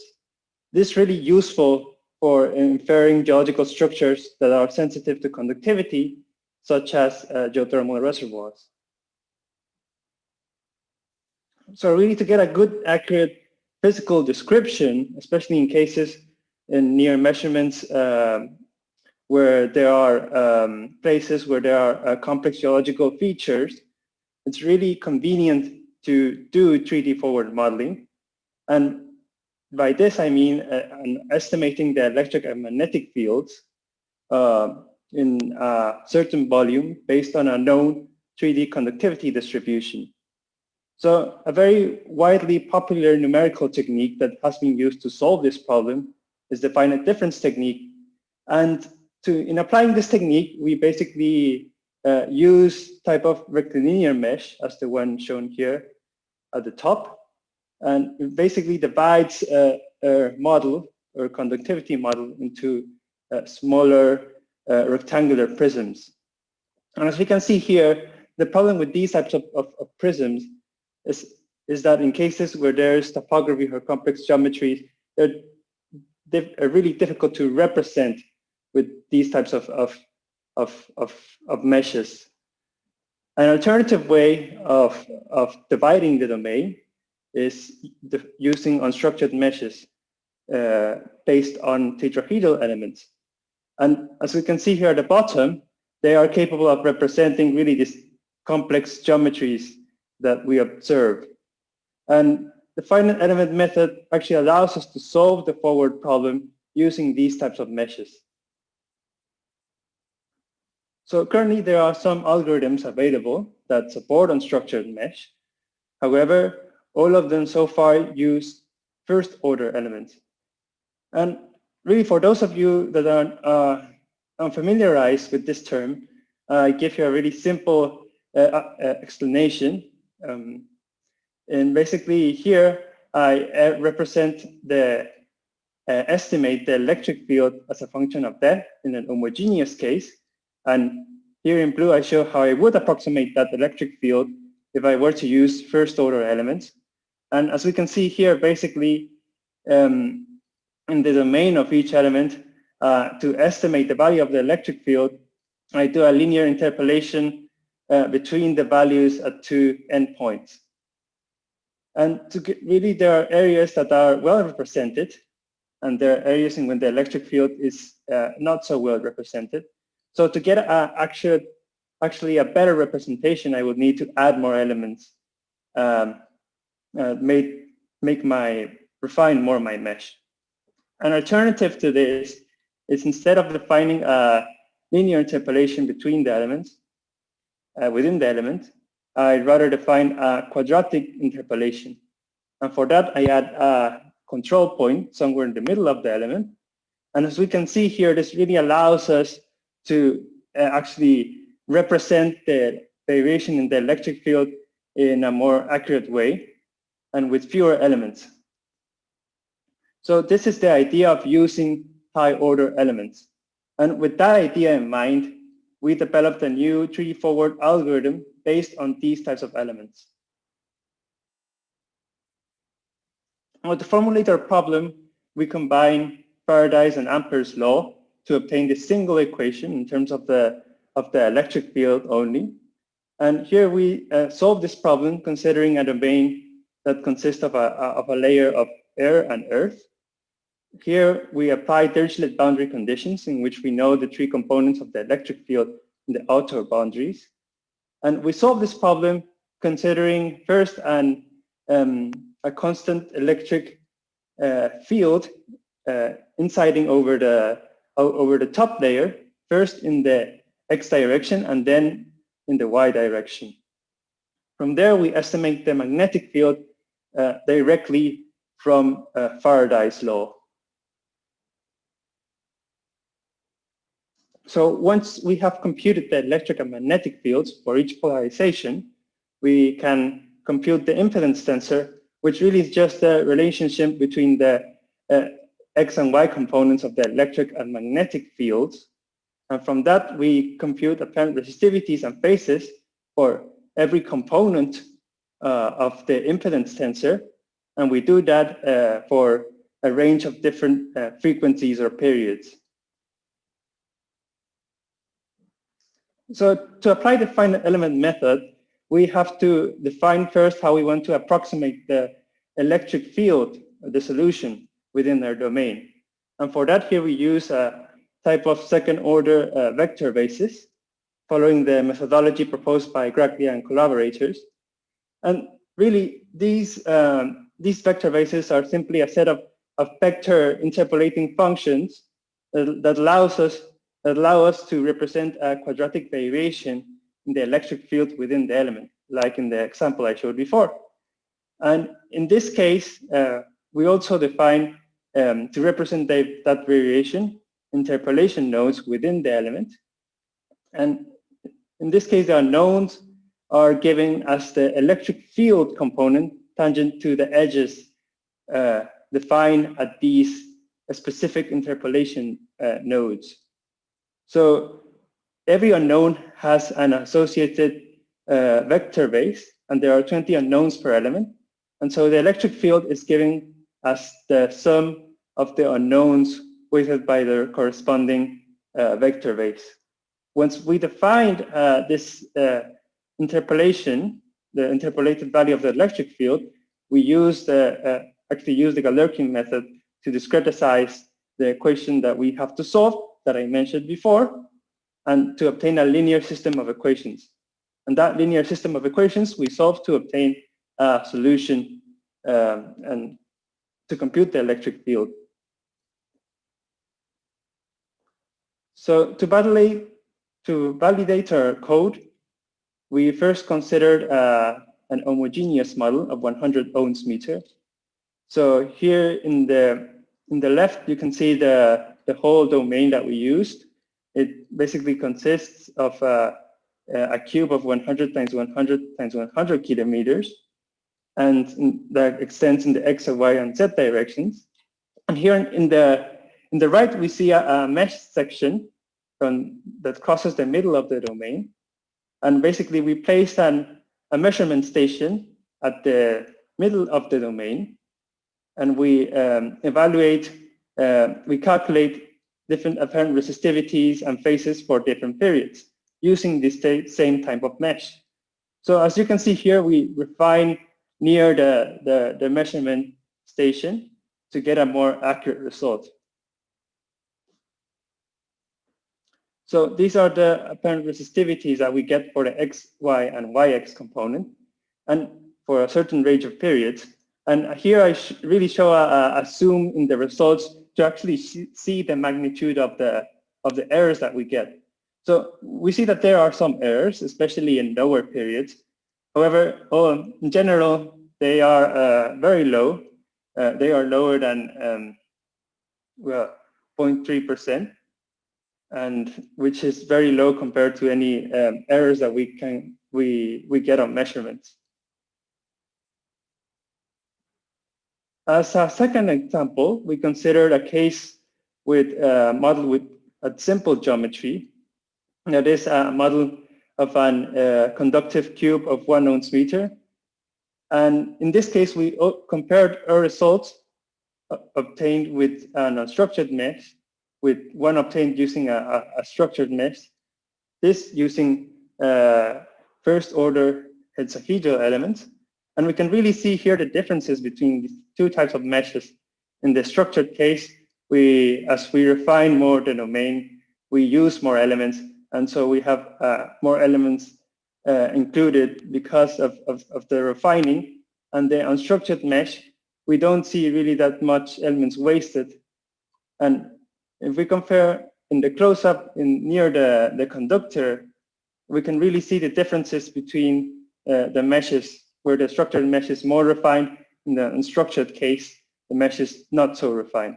So again, here we place an empty station in the middle of the domain and calculate apparent resistivities and phases. So these are the apparent resistivities that we get for the XY component. And here we also compared the results with those obtained using the finite difference space program MODM. And we do this using a very refined grid. And so we can see here that even more elements were wasted in the structured mesh. There are no significant differences in the results. And because we use a really low amount of elements in the unstructured mesh, the computing time that it took was very low in compared to only 3 minutes in compared to the one obtained with MODM or the structured mesh case. Well, as a final example, we considered a model with a complex geometry now. In this case, a sphere of 1 ounce meter. And again, we compare unstructured mesh with structured mesh. And in the structured mesh case, because we can't really accurately represent the sphere using these regular cells, we refined even more our mesh to try to get a more accurate result. And in doing that, we involve more, there are more wasted elements surrounding the conductive sphere. And in the structured mesh, we considered now 2 cases. One in which the mesh near the conductive sphere is not so refined, and another case in which the mesh is much more refined, to see if that actually has an influence in the results. So these are the results that we obtained for a station located at the middle of the domain. And here the green dotted line shows the response obtained in the unstructured case corresponding to the more refined case. And when comparing to the structured mesh, in comparison to the example, in comparison to the model that I showed before, even though more elements were wasted in the structured mesh, we do see some significant differences in the structured and unstructured results.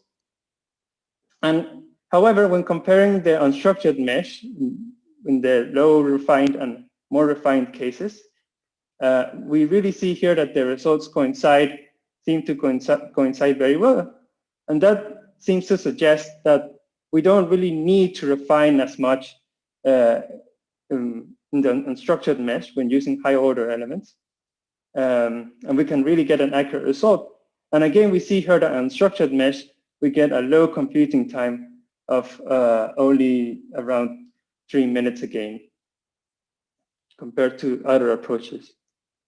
So as a summary, we can really see here that the implemented second order tetrahedral elements that we applied in our algorithm allowed us to obtain, independently of geometry of the model, accurate results with few elements. And because we involved few elements, the calculation involved little computational time in comparison to other approaches.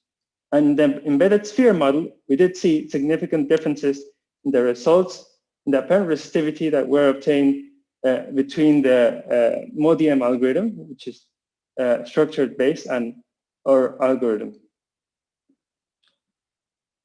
So thank you. And I don't know if you have any questions. Thank you, Eric. We still don't have any questions, but Okay. You could tell us, is this your project from undergraduation, graduation? Oh, no, this is my master's project from thesis, my thesis project. I already finished it, so I'm presenting the results basically that I got. We have on the screen the poll for you to give a score for the presentation. We have a question from Monica Aquino. She's asking if you have images of the phases comparison. Oh, yeah, sure.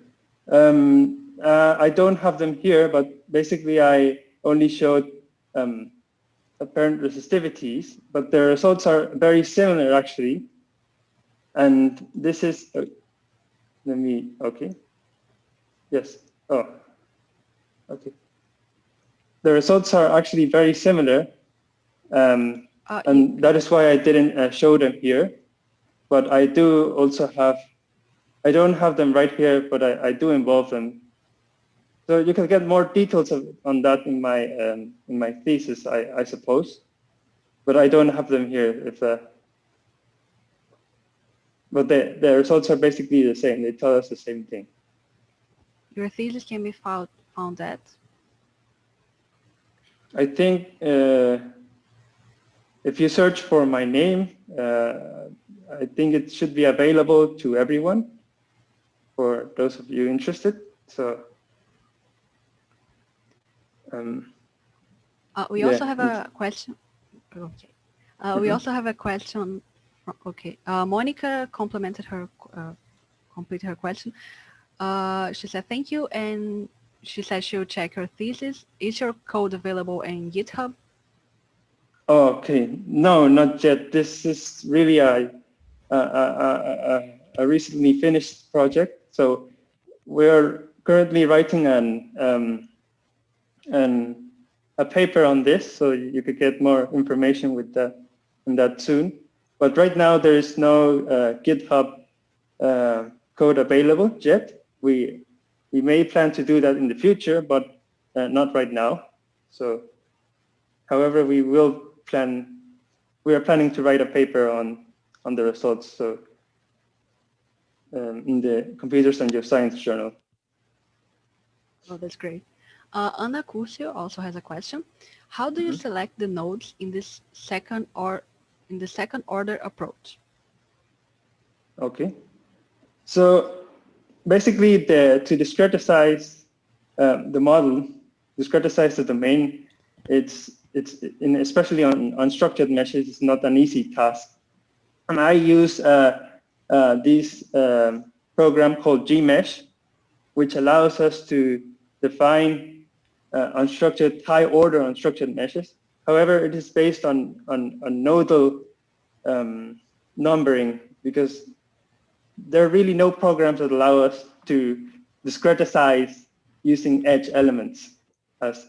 So in my program, I defined my own way to discretize the domain, basically. However, I use the Gmesh program because it is freely available actually, and it's compatible with. It's easy to construct unstructured meshes there. So I do that using Gmesh, not following a specific strict criterion, just well, I refined it as well. That's great. I think that's I don't know. No, it's okay. Thank you very much, Eric, for your presentation. It's very Okay. good. We are actually a little early in time, but I'm going to call Matthias to share his presentation with us. Please. Matthias, hello. Hi. Yes, I present. I share.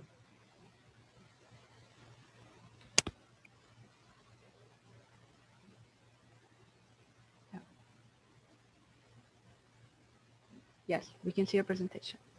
You can start. Hello everyone. My name is Matthias Elias. I'm a geophysicist from University of La Plata, and I am doing a PhD in geophysics.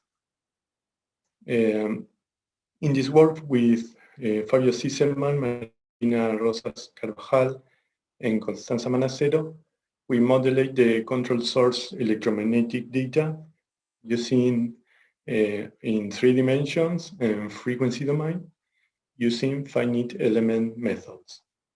I'm going to tell you about the use of electromagnetic method, about our methodology to calculate the electromagnetic response, and I will show you some results. Electromagnetic methods use electromagnetic measurements near the surface to characterize the subsurface structure. A main field is generated by natural or man-made sources, and in our case we are interested in low frequency fields.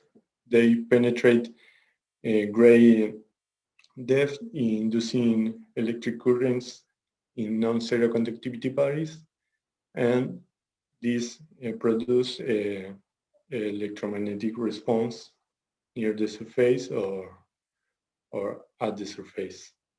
Electric conductivity can be associated with pore fluid, mineral chemistry, or temperature of the rocks, and therefore the electromagnetic method are used in mining, geothermal, groundwater, and hydrocarbon exploration. Control source electromagnetic method use man-made sources. It allows us to propose different source receiver schemes according to our needs, better sensitivity and signal to noise ratio are obtained. CSEM is useful to characterize shallow formation and thin resistive layers, and the latter is necessary for hydrocarbon exploration, where the reservoir can account with these characteristics. To model the electromagnetic response, we consider different distribution of conductivity and different sources. It is useful for a better understanding of the behavior of the field, acquisition design, sensitivity analysis, and real data inversion. To obtain the electromagnetic response, we solve the Maxwell time harmonics Maxwell equations.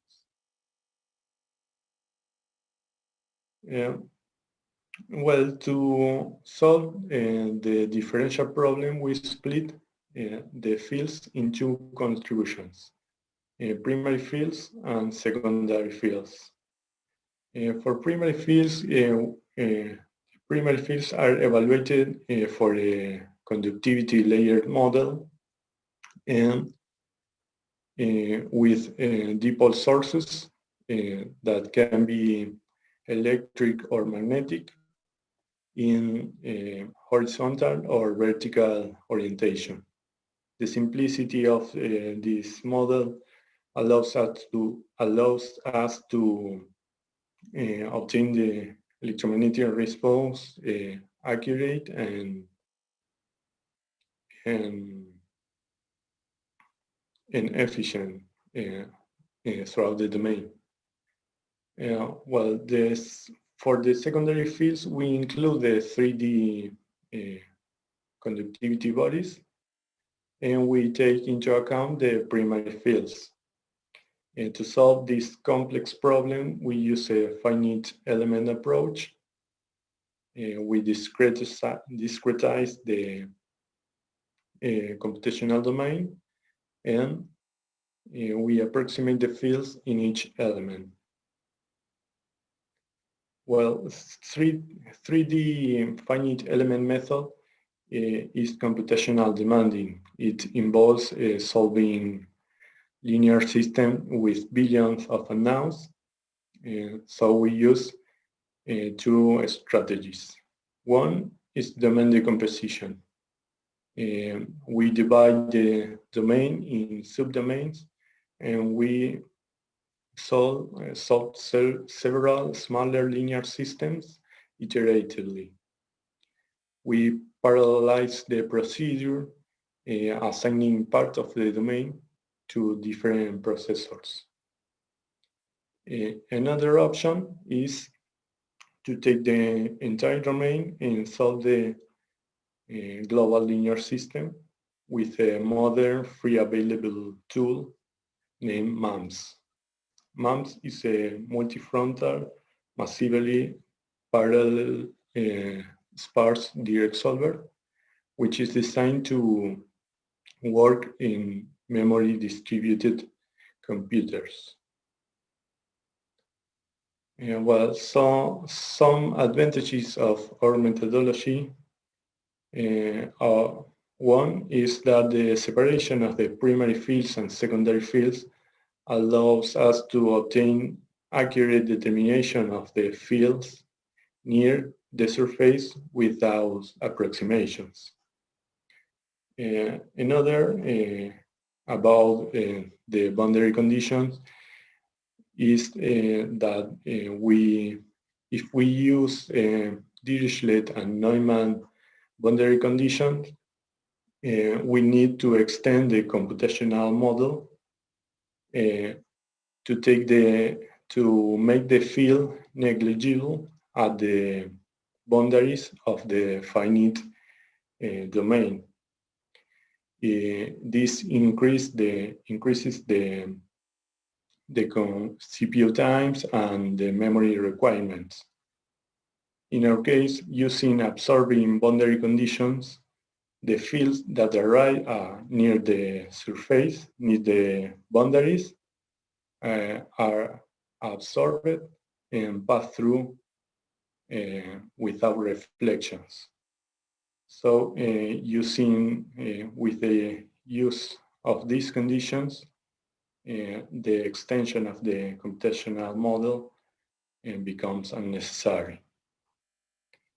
With the use of non-conforming finite element method, the continuity of the electric field is imposed at the midpoint of the finite elements interfaces, only at the midpoint. It facilitates the calculation compared to a standard conforming elements that impose the condition for all the phase. Well,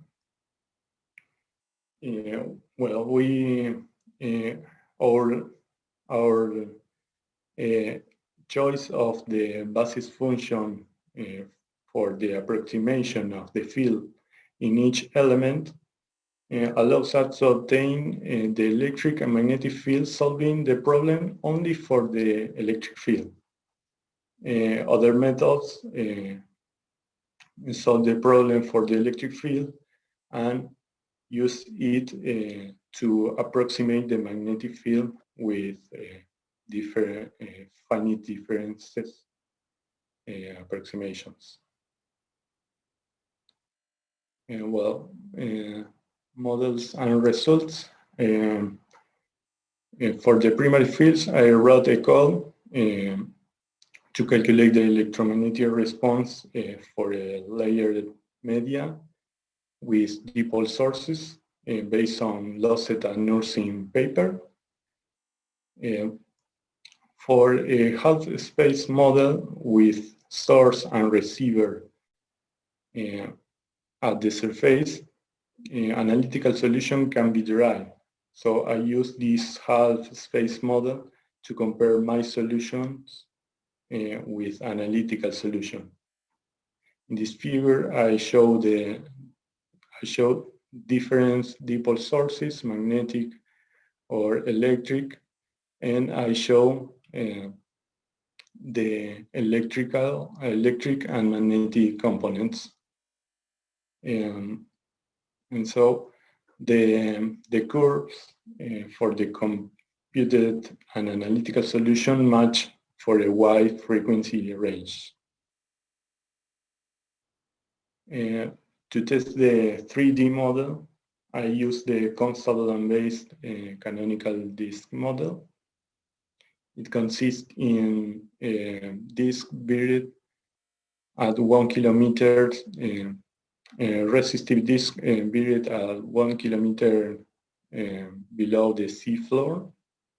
The horizontal electric dipole is in this position at 100 meters above the sea floor, and the receivers are at the sea floor. In figure 5, I show my discretization with 120 by 80 by 32 elements. And in figure 6, I compare the domain decomposition and global solution with the synthetic data from constable base. I show the amplitude inline X electric component of the field for different source receiver offsets. The curve below is for a 2 kilometer diameter disk, and the curve above is for a 5 kilometer diameter disk. This shows excellent agreement with the synthetic data from constable base. In the figure 7, I show the normalized field for the 3D solution with respect to the primary field or 1D solution in logarithmic scale.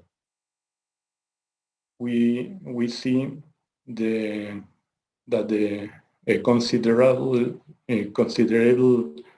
3D effect for both model, for the 2 kilometer disk model and 5 kilometer diameter disk model. In the figure 8, I show the computation time for different number of the processors for the solution of domain decomposition and global solutions. And both are satisfactory times, but at the moment we don't have methods to compare in the same computer the times. And conclusions, we modulate the control source electromagnetic data with a 3D model using finite element method with iterative and direct solvers. We modulate dipole sources and we validate our 1D solution with analytical solutions. We validated our 3D solution using a thin resistive disk model and comparing our results with the synthetic data from constant line base. And our 3D solution is accurate and our codes are efficient. It paves the way for the inversion of the 3D control source electromagnetic data. And thank you.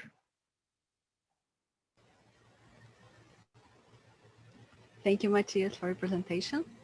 I'm going to launch the polling for everyone. Ana Curcio has a question related to some details. Can you tell again if you already told the source characteristics in your model? Is it step off, amperes, milliseconds on? Thank you. Can you repeat, please? I'm gonna. Okay. I don't know. I don't know if I can try to translate it to Spanish. Probably not gonna be able to.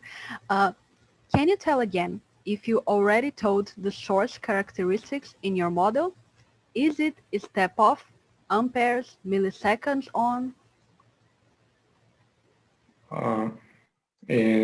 Sorry, I don't understand the question.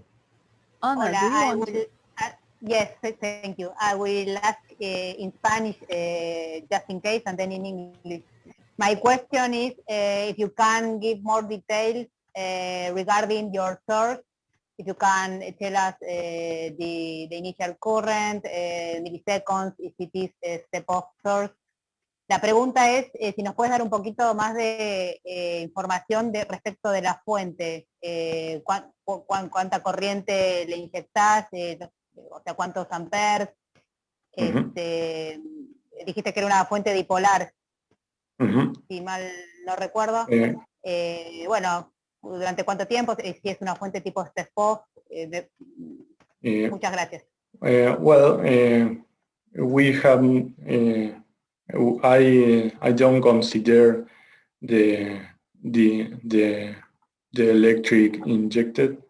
I just model a dipole source with a frequency. The frequency is 1 hertz, and I just modulate the direction, the x direction of the dipole source, and no much more in this case. Okay, thank you. I think that I've lost the connection when you were talking about the source.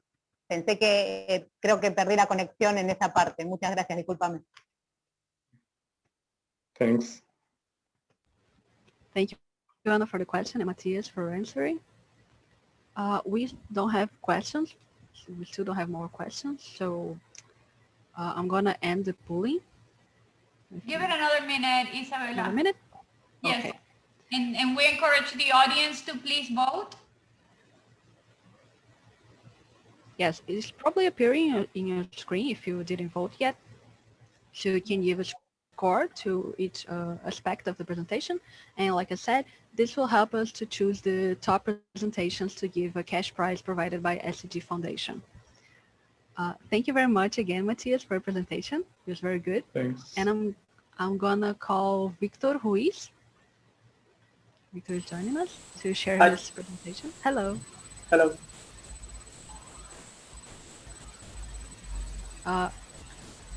Do you have any difficulties to share a presentation? No. Victor, there's a feedback on your sound. Not a feedback, there's a noise. There's a noise? Okay. Let me see if I can. Now it's better? Yeah, way better. Yes. Okay. Okay, let's give it another 10 seconds to the poll to see if we can get to 30 participants.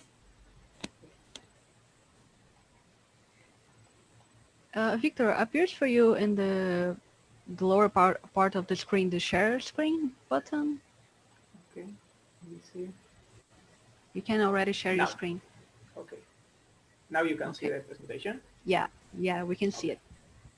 So, may I start? Let me see. Yes, you can start. Okay. Well, first of all, thank you very much for this opportunity and for accepting our abstract. I am Victor Gonzalez, and I'm finishing my PhD fellowship at the University of Buenos Aires at the GEVA Institute. And today I'm presenting you the work entitled The Record of the Jurassic Deformation along the Deseado Massif in the Bahía Laura Complex, Patagonia, Argentina. Well, Patagonia is the southernmost part of the South American continent, and it is divided in two main terrains, the North Patagonian Massif at the north and the Deseado Massif at the south. In the Deseado Massif, the most important lithostratigraphical unit during Jurassic times is the Bahía Laura complex, which is composed by the Chonaique Formation in violet in the map, the La Matilde Formation in orange in the map, and the Bajo Pobre Formation in purple in the map. In this work, we sampled in four sample areas, A, B, C, and D, and also we had into account the previous work made by our team and published in 2019. The objectives of this work is to characterize the possible tectonic motions recorded in the three main formations of the Bahía Laura complex, to determine the possible tectonic rock rotations about vertical axis along the Deseado Massif during Jurassic time, to evaluate the relation between the regional tectonic regime with the infrared deformation, and also to compare this data with previous work such as Somoza et al. 2009. To achieve these objectives, we use the Polynomial method, which, as we all know, the Earth is a magnet, and it creates a magnetic field, which is recorded by the rocks on its minerals. In our case, we sampled in the southern hemisphere in Patagonia, and these ferromagnetic minerals from the rocks record the geomagnetic field on their structure. So this is called the natural remanent magnetizations. It is the magnetization of the rock pointing to the rocks pointing to the pole. This is an example of how could be a magnetic direction of some rocks in the field.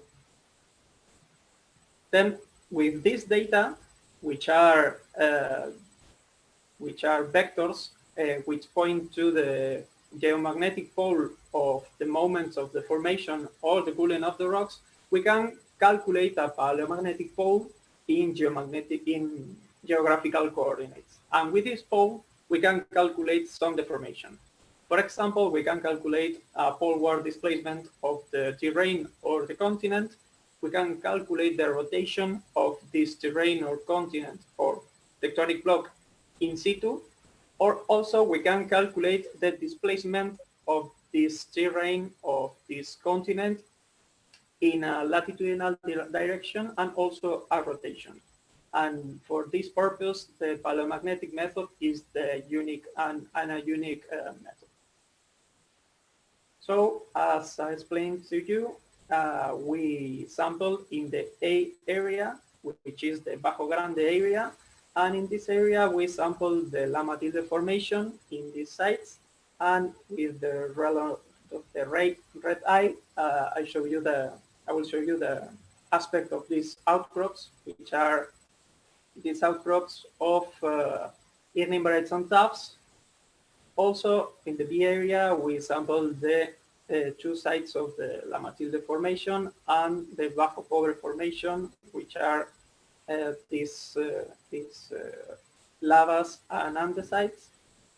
The Chonaique formation was sampled in the C and D areas, And in the sea area, which is near to the La Golondrina ranch, we sampled these sites, and the aspect of the outcrops are like this. Those are ignimbrites with rheomorphic deformation. And the last site the last area we sampled is the Bahia Laura area. We sampled these sites, and the aspect of the outcrops are like this, also ignimbrites. So this sample was made with a hand drilling machine. We took those samples with a hand drilling machine. We also orientate these samples with sun and magnet compass. And in the laboratory, we sliced the samples into specimens, and we marked them for the measure on this equipment, which are magnetometers. So the results of the analysis of this rock is in the La Matilde Formation samples, we obtain positive and negative inclinations, which are antipodal, and those passed a reversal test. And with these directions, we calculate a palomagnetic pole, which is represented here in geographical coordinates. Those are the parameters of this pole. Also, in the B area, we calculate, we obtain just positive inclinations, directions with positive inclinations.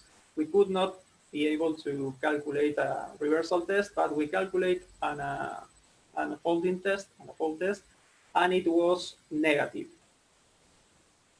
So we also calculate the pole, but this negative fold test implies that this remanent magnetism, these remanent directions implies that they were acquired after the folding of these rocks. From the Chonaike Formation at the La Golondrina Ranch area, we obtain also positive and negative inclinations. We calculate a reversal test showing that the positive and negative directions were antipodal, and we calculate also a palomagnetic pole with these statistical parameters and a positive reversal test. And the last area we sampled was the Bahia Laura area, where also we have positive and negative inclinations. Those directions were antipodal, and we calculate a palomagnetic pole, obtaining these statistical parameters and geographical coordinates.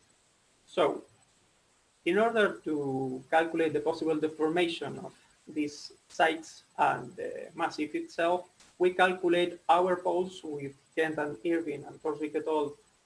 Apparent polar wonder path poles from the global curve, and also our previous pole calculated in a previous work.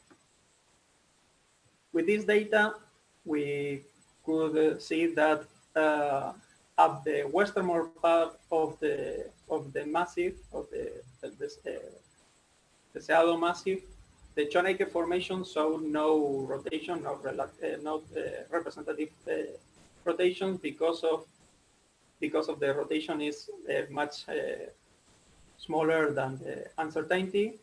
Also, in the Bajo Grande area and in the two samples taken from the Bosques Petrificados de Jaramillo, this rotation is not representative, it's not has no importance. So we also see that it is in situ, the La Matilde Formation at Bajo Grande area. But in the Los Bosques Petrificados de Jaramillo National Park, the Bajo Pobre Formation shows a clockwise rotation, but also the uncertainty doesn't allow us to confirm that if it's a real rotation or if it's a paleomagnetical issue. Also, this happens at La Golondrina area with the Chonaike Formation units. They show an anti-clockwise rotation, but the uncertainty is bigger than the rotation itself, so we cannot conclude if it is a real rotation or not. But the last of all of them, the Choneke Formation samples from the Bahia Laura area, shows anti-clockwise rotations from 27 to 26 degrees, and uncertainty much smaller than the rotation itself, so it is a real rotation. So what we can conclude with this data? That compared with the poles with the apparent polar wonder path from the other authors, we can see a decrease of the formation from east to west of the rotations of these blocks. And this evolution of the deformation within the Deseado massive partially agrees with the proposal of Somoza et al. Of 2008. And this deformation also decreased from the oldest units to the youngest. And the main evidence of this study is that the rotations about vertical axis test in the Deseado massive around 160 million years ago. As we can see in the map, the ages confirm that the rotation test around 160 million years ago. And these are my references. Thank you very much for your attention. Thank you, Victor, for your presentation. It was very good. We don't have any. I'm gonna launch the polling. I ask you please to vote and give a score. We still don't have questions, but I was asking, do you really use the computer that you showed in like slide 7, I think, or node 1? Sorry, did I use the computer for? That was a old computer that you showed on your slide 7, I think. Yes, it has installed the XP version of Windows. Yeah, it's a bit old computer. Yeah. But it's what we have, so. Yeah, I was a little surprised. Good to know it's working, yes. So, you can send questions on the Q&A tab if you have any. We ask you also to give a score for the presentation to help us to choose top 3 presentations to give a cash prize to the students. Well, thank you very much, Victor, for your presentation. Thank you. Okay, 2 minutes passed by, so I think we can restart. So we're restarting with Fabio's presentation about the topic borehole geophysics. You can start, Fabio. So my name is Fabio Júnior Damasceno Fernandes. I am an undergraduate geophysics student in Universidade Federal Fluminense. And this is a work done by me and Professor Wagner Moreira Lupinassi. And the work is called Pseudo Generation by Spatial Correlated Stochastic Simulations. So this is the schedule of the presentation, and we'll start talking about the introduction, motivation, and the objectives. So the motivation of this work was the workflow presented by Divort et al. 2014 of stochastic simulations. And this workflow has the objective of generating random samples of a given variable. And these simulations, they use well logs profiles, well logs, and in order to generate simulations to extend the well logs information to areas away from well control. And these simulations, the results of this work, they work like a tool for syncing modeling and reservoir characterization. So the objectives of this work were to use integration, were to use the integration of rock physics models and the Monte Carlo simulation for porosity and clay volume correlated variables in order to simulate porosity, clay volume, and compressional modulus logs. So I will quickly talk about the study area. So we used one well in the campus basin, specifically in New Jubarte field, and we have the last file from this well and the composite profile. And just quickly talk about the Eocene interval of this basin, that is our interest interval. We have turbidite flow associated deposits with sandstone, shales, and Mars lithologies. And in the reservoirs, in the sandstones, we have the K-feldspar mineral presence. So this mineral compromises sometimes it compromise the clay volume estimation using gamma ray logs, because this is a radioactive mineral. So I will talk more about this later. So the methodology of this work. This is a general workflow that I used. So we first did the data load and calculations, and using these mates, I performed the rock physics model calibration and stochastic simulations for porosity and clay volume.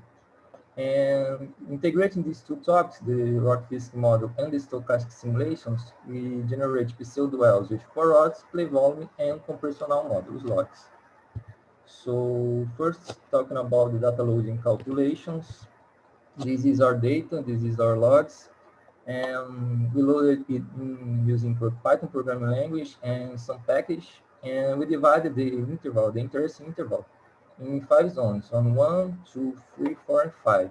And our zone 2 and zone 4, they are our reservoirs, they are sandstones, and zone 1, 3, and 5, they are non-reservoir intervals. So they are our shales, geometites, Mars, and we can see with the gamma ray log that it is high over the interval. So even in the reservoir, so the expected behavior of this reservoir was clean sandstones, but the gamma ray values is high in this interval. So this is because the K-field spar mineral presence, that is a radioactive mineral. And we can see the resistivity log is high too, so this is a water saturated interval. And the neutron density logs, they answer the response is good to the lithology. So you can see that in our reservoirs, zone 2 and 4, we have the neutron density crossing showing a good porosity interval with some shales interpolated in these two zones. So based on that, we select the neutron density logs to estimate both porosity and clay volume reservoir properties. So for porosity estimation, we use this equation, and for clay volume estimation, we use these equations here in the center of the slides. And this equation depends on defining the parameters, the clay point and the clean points of these interest intervals. So we did it using the cross plot between neutron density logs. And this is the equation that given the compressional modulus to this student. So the rock physics model, how we use it. And the rock physics model, they are a way, they are a tool for integrate reservoir properties with the elastic parameters, that in this case, the reservoir property is the porosity, and the elastic parameter is the compressional modulus. So when this work, we use the granular effective imagine models that could be divided in contact cement models, soft sand, stiff sand, and constant cement models. And in the figure, you can see an example of the constant cement model. And this model, it relates the initial porosity reduction with the introduction of cement in the pore space. So the cement fills the pore space initially when we use this model. And after that, the connection with the mineral points, the zero porosity points, was done using the soft sand model. And the soft sand model, it relates the porosity reduction with the introduction of clay particles in the pore space, so different from the behavior of the cement. And basically, for zone 2, we select use the soft sand model, and for zone 4, we choose to use the constant cement model that are shown the last figures. So basically, this is the equations of these models. I direct here for the book of Dvorak et al. 2014, and for that he gives these parameters that are too long. And we can see the integration of the simulation that I said that will be for porosity and clay volume is done using this parameter of the equation, that is the porosity right here, for example. And the simulated porosity log is introduced here, and we reach the elastic parameter log, that in this case the compressional modulus log. So basically, this is the workflow, the general workflow of the stochastic simulation. And basically the most important of this workflow is how to introduce the vertical spatial correlation of the data and the randomness of the simulation. That is the objective. The stochastic simulation should be random. So the spatial correlation is introduced in this matrix C that depends on the variogram model that we fit to our experimental variance, spatial variance. And the correlation between the variables is introduced by this matrix S. That is the covariance between the variables. And we can see, for example, the behavior expected for porosity reduction when the clay volume increase is introduced by this matrix S. And finally, the randomness of the simulation is given by this vector U. That is a random vector with average 0 and standard deviation equals to 1. And performing all this workflow, we generate stochastic simulation for porosity and clay volume. And we did it 100 times, we iterate 100 times to reach 100 simulations of porosity and clay volume correlated variables for each phase. So the variogram here, we can see for phase 2, the porosity variable, and we can see we feed the exponential model, variogram model for this case. And on the right, we can see the different way to look at this spatial variance. So here in the last cross plot, we can see the points 1.5 meters distance. So we can see there is no correlation between these points, and we choose this distance 1.5 meters for the range of the variogram for this case. And this is the variogram for phase 3. And we can see a quite similar behavior on this case. You can see that for 1.5 meters, there is no correlation between the depth points, vertical correlation. So we did it, we choose the 1.5 meters for the range of this variogram too. So now the results and the discussions. So this is first the results of the estimations, and as I said, it is an important step of this work because the simulations will be done using the porosity and clay volume, so the estimation should be good. And we can see that the estimation has good response to lithology, as expected. For zone 2 and zone 4, we have high porosity with low clay volumes. And for zone 1, 3, and 5, we can see the lowest porosity with high clay volume than for zone 2 and 4. And we can see that the compressional modulus could not distinguish well between the zones. So even in the sandstones, in the shales, you cannot distinguish well this point. So we use this porosity and clay volume for rock physics model calibration. So this is the results of the calibration. As I said, for zone 2, we use the soft sand model. And for zone 4, we use the constant cement model with 4% cement volume.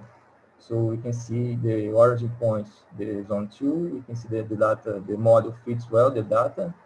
And for zone 4, this behavior occurred too. So the model fits well the data too. And we can see that this is the results of the simulations the pseudolabs generate. So we can see the simulations of porosity and clay volume and the integration of the rock physics model in the gray lines in these log plots. And we can see on behavior that could be related is the range of simulated values are higher for clay volume than for porosity. For example, in this zone 3. And on zone 3, we can see that the range of simulations is higher for clay volume than for porosity. And this is introduced by the matrix S that I said before, that introduced the covariance between the variables and the variance of each one of them. And as the clay volume has higher variance than porosity, this is reproduced in the simulations. And here you can see in a cross plot the behavior of the simulations, the original values on the left and the simulation on the right.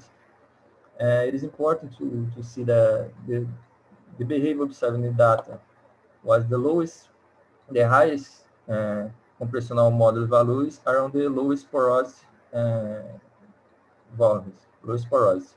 So this behavior is quite similar on the simulation. And one important thing to say about this this simulation is that we introduce a spatial correlated error when we pass from the porosity simulation to the compressional models. So we introduce a spatial correlated error that can deal with some measurements errors and to this cross-pot not to be so linear, so not geological. So this is a different way to look at the simulation. Here on the left, you can see the original values and one is on random selected simulation on the right. And we can see that the phases approach is good, for example, in the transition between zone 3 and zone 4. There is a high contrast between, even in the data, there is a high contrast between porosity and clay volume properties, reservoir properties in the transition of these zones.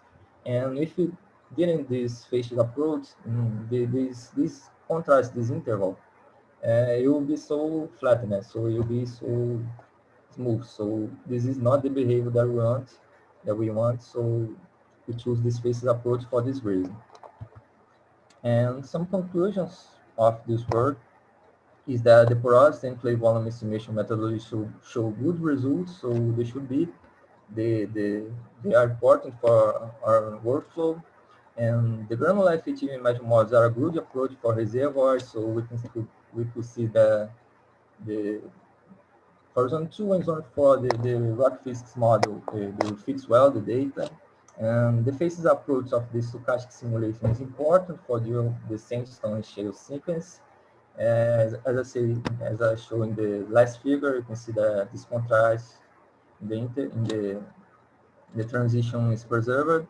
So we could see to the exponential variogram model fits well the experimental variance of data. And the behavior observed in zone 2 and 4 was reproduced in the simulation.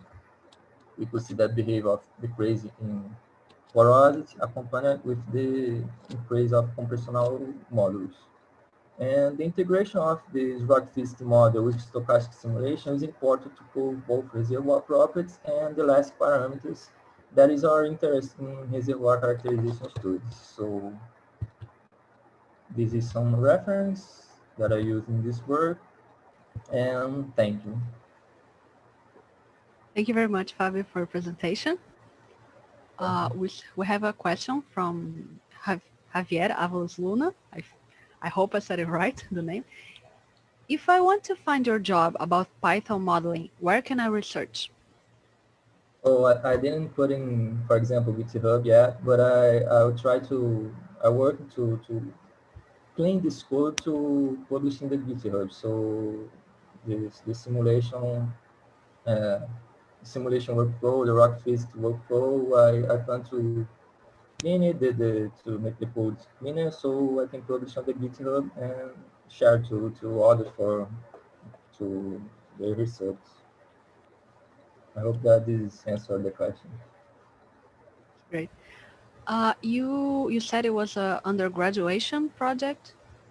Yes, I'm an undergraduate student, and this is a scientific initiation that is what we call in Brazil, so this is part of this research. Oh, it's nice. This university, UFF, right, Federal University, has a lot of research in this area. It's really cool. Yes.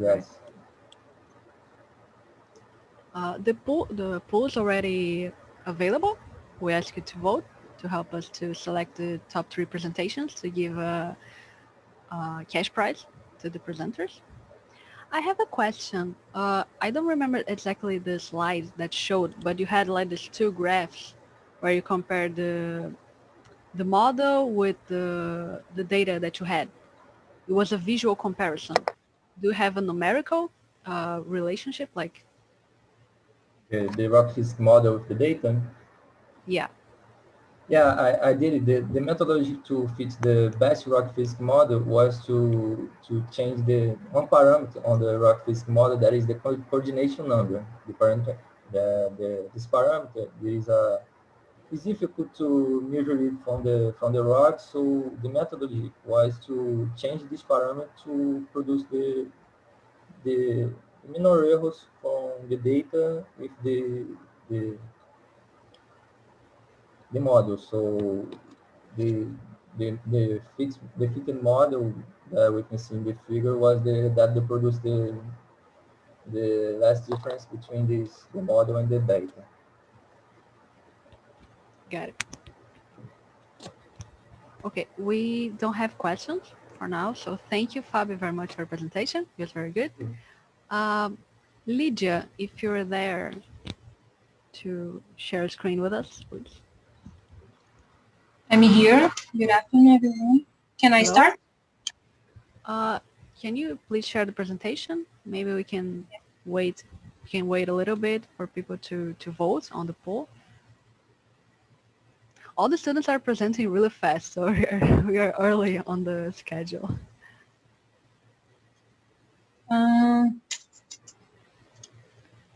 Let's just can you wait. See?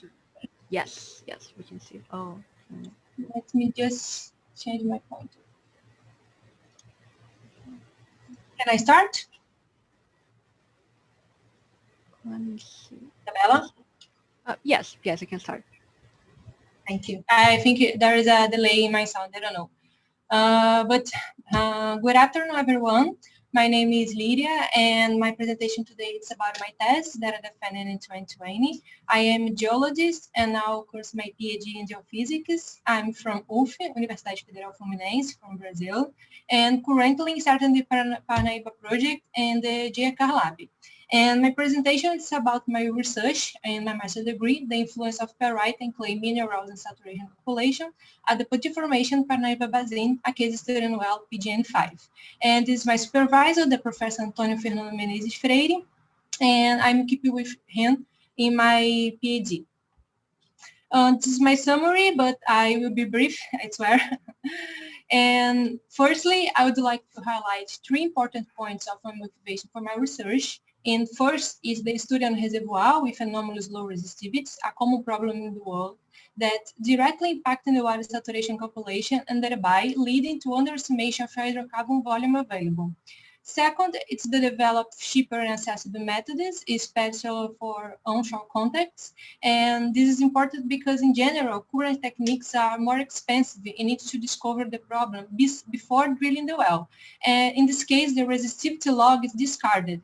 But my method can be applied even after and saves the resistivity curve. That is very important for the evaluations in general.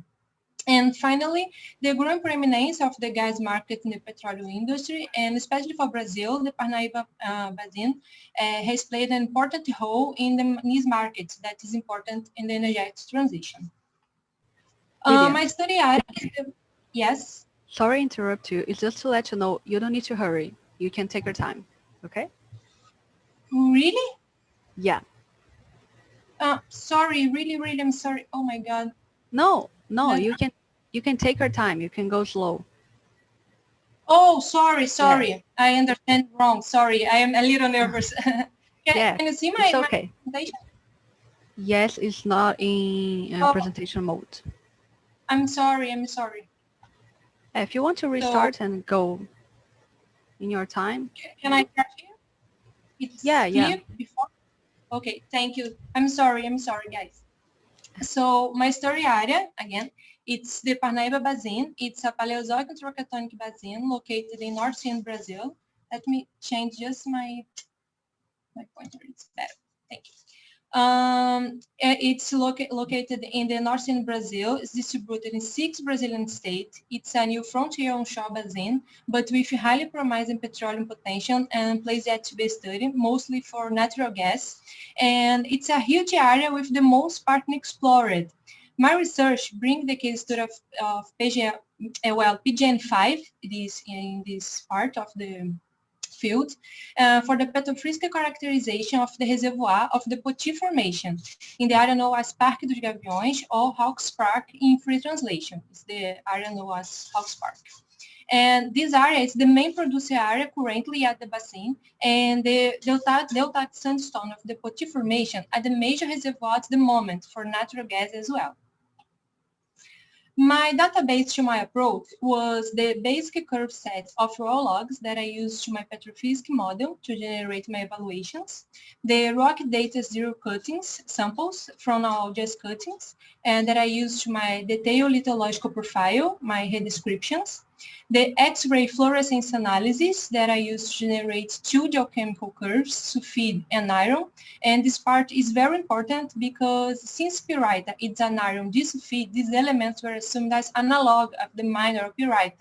And we also use in the elaboration of a correctance factor for the anomaly observed in the resistivity log.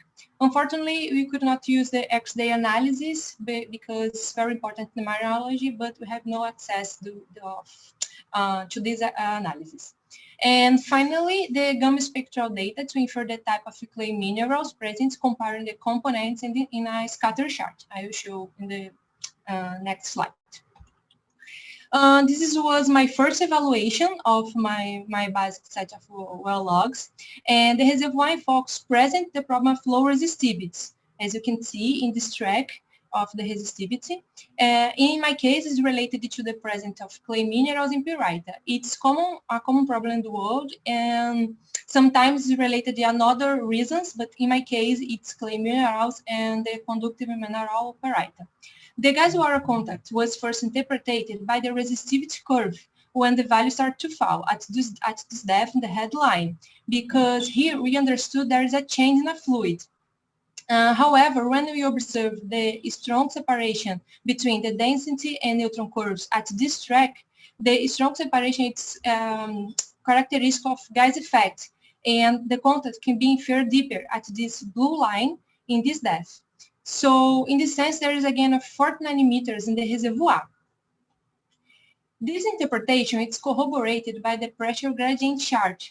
In red is the contact by the resistivity log. Inside the gas carrier interval suggests the trend line with this high angle, because the gas fluid, it's fluid with low density, so the pressure improves with the depth. It's blue. In blue, it's the contact by the pressure gradient data, and we can mark the contact at the intersection of the trend lines, where there is a change in the fluid, and it's close to the interpretation by the crossover we see previously. So the first step was the description of my cuttings. This is the layout of the software that I use. It's a free software called SEDlog. And the reinterpreted lithological profile showed the reservoir is much more clayish than initially thought. So it's the described lithological profile, and this is the original lithological profile provided by the company that provide as well the cuttings to my research. And the clays mineral is a huge problem for any reservoir overall because it's critical to porosity and permeability. However, in my case, it's worse because it affects the induction tools. A second important characteristic that the rock data revealed was the abundance present of pyrite, a conductive mineral present in the sandstone and the shales, finally layered in the sandstone. And in my reservoir, it's full of this mineral, and there is two origins to the pyrite. The first is diagenic, in general related with the sandstone, and the second, it's related to the shales, the microcrystalline origin, in the microporosity of the shales. This is very important to the affect the tools. So there is two things to do in my research, the clay minerals and the pyrite. And first, in order to deal with the clay minerals, because individualize the type of clay minerals based only on the description of code is not possible, but some are more mandatory than others with regard to the cation exchange capacity and hence for the resistivity curve. The gamma ray spectral data were plotted on a dispersion chart between thorium and potassium, seeking to estimate which type of clay minerals are present. The graph disclosed the presence of kaolinite in this zone and pyrite, and smectite. And especially the presence of smectite is critical for the reservoir because it's a mineral that expands and impacts the formation resistivity due to the large amount of intentional and connate water that can be fixed in the internal molecular structure. Therefore, force the resistivity to low values as the pyrite. A second issue that I had to deal was the correct impact of pyrite in my resistivity log. And the basis of my logic was, if I don't have pyrite, what would the resistivity be? And since the Pyrita content and resistivity have proportional inverse behaviors, a relationship between can be described as this relationship that I wrote here. First, I divided my reservoir in two zones. The upper zone in gray, RTX, is understood as having standard values. It doesn't need correction. What I mean, expected values to resistivity when we are in front of guard-charged interval. And the lower zone has influence of Pyrita, the RTY zone, has influence of Pyrita and hold an effective resistivity, as you can see, even though the guard-charged interval. So if I have regular values to sulfide iron, as you can see in this track, I have a normal resistivity. But if I have abnormal higher values to sulfide iron Pyrita, so I have an effective resistivity and I have to correct this problem. And this is why I wrote here. And the FW, it's an empirical factor mediator between the variables, applying in a way to discount the conductivity given by the Pyrita and to fix the inversion relationship between the terms of the equation. I have a very short time to explain detail, but basically here I described the development of my calculation applying to my case studying well PGN5. And in this direction, I performed the several equation in the lower zone and tested the software. And these equations was developed by me, and I tried several forms to organize the variables and the cutoffs and the parameters. This result was loaded in the software EP, and I chose the best one to my final evaluation, the formula number 4, at this track in black. Here, there is just 4 curves, but I test several parameters and variables in different ways, and of course, different cutoffs. And it's important to highlight this equation. It's own equation developed especially for this context, this situation in my well.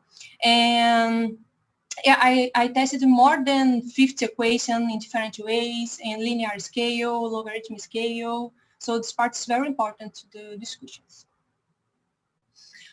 Here, it's a comparison between the evaluation with the resistivity log, the original log, and the corrected resistivity. That's this track number 6 in blue, and the original, it's this track number 5 in black. Using the original resistivity, we see a very high water saturation that discards the reservoir at this track. The net pay in head is very low. What I mean, it's really bad, this reservoir when you use these resistivities, but it not matched with the guard charging interval because the saturation of gas is high. The evaluation applying the correct resistivity in blue at this track number 6 show a significant reduction in water saturation in a remarkable net pay gain in blue in comparison with the head. This final evaluation, it's very similar with the upper zone that I used to control my results because I didn't correct this zone. And it's much more consistent with the gas saturation suggested by the crossover as you see previously.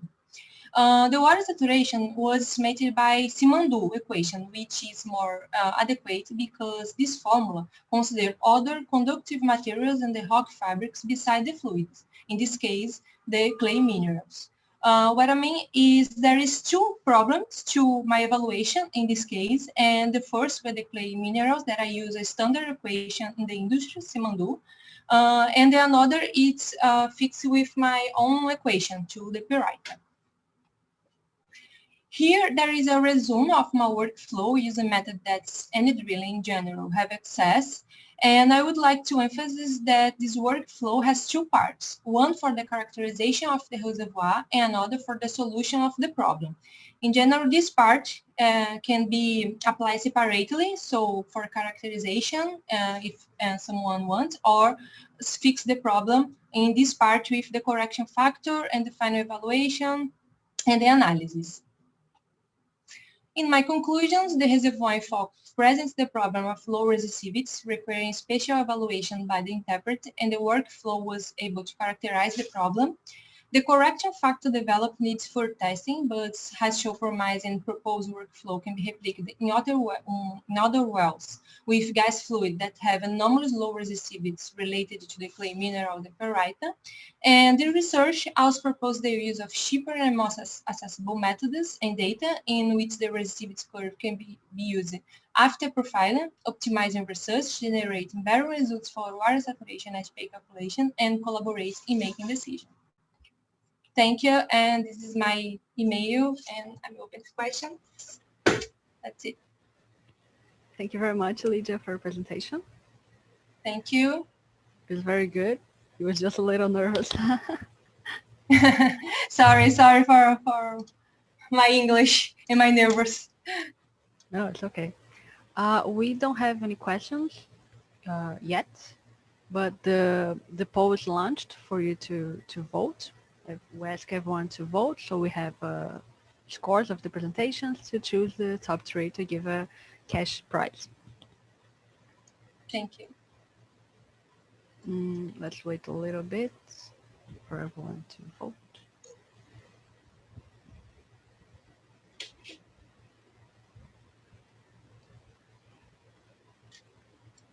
You were saying to us in the pre-presentations that you were getting in touch with companies to show your results, right, from them to use. Yes, right. Because my methodology it's it's cheaper, and sometimes use methods that's more accessible in the university as well, not just for company. So this problem it's very specific in this company, and it's a great problem there in this area known as Parque do Gavião, the main producing area. So the company talked with us and look at my job, but we interrupted the contact at the moment, but probably we will during my PhD. So I'm following this area at the moment. Oh, great. You're in the same university, right? Yes, yes. Oh, that's great. Congratulations for... Thank you so much. Well, thank you very much, Lydia, for your presentation. I'm gonna call Luis Daniel. Thank you. To, if you're, Luis Daniel, are you here with us? Yes, I'm here. Great. So we have the Luis Daniel presentation. We have Luis Daniel presentation and then Thiago's presentation. These are the last 2 of this event, and they will be related to the topic reservoir characterization. Can you tell me if you can see my presentation? Yes, we can see it. Okay, thank you. Can I start? Let's just wait just more 30 seconds for for people to vote on the previous presentation, and then we start. Okay? Cool.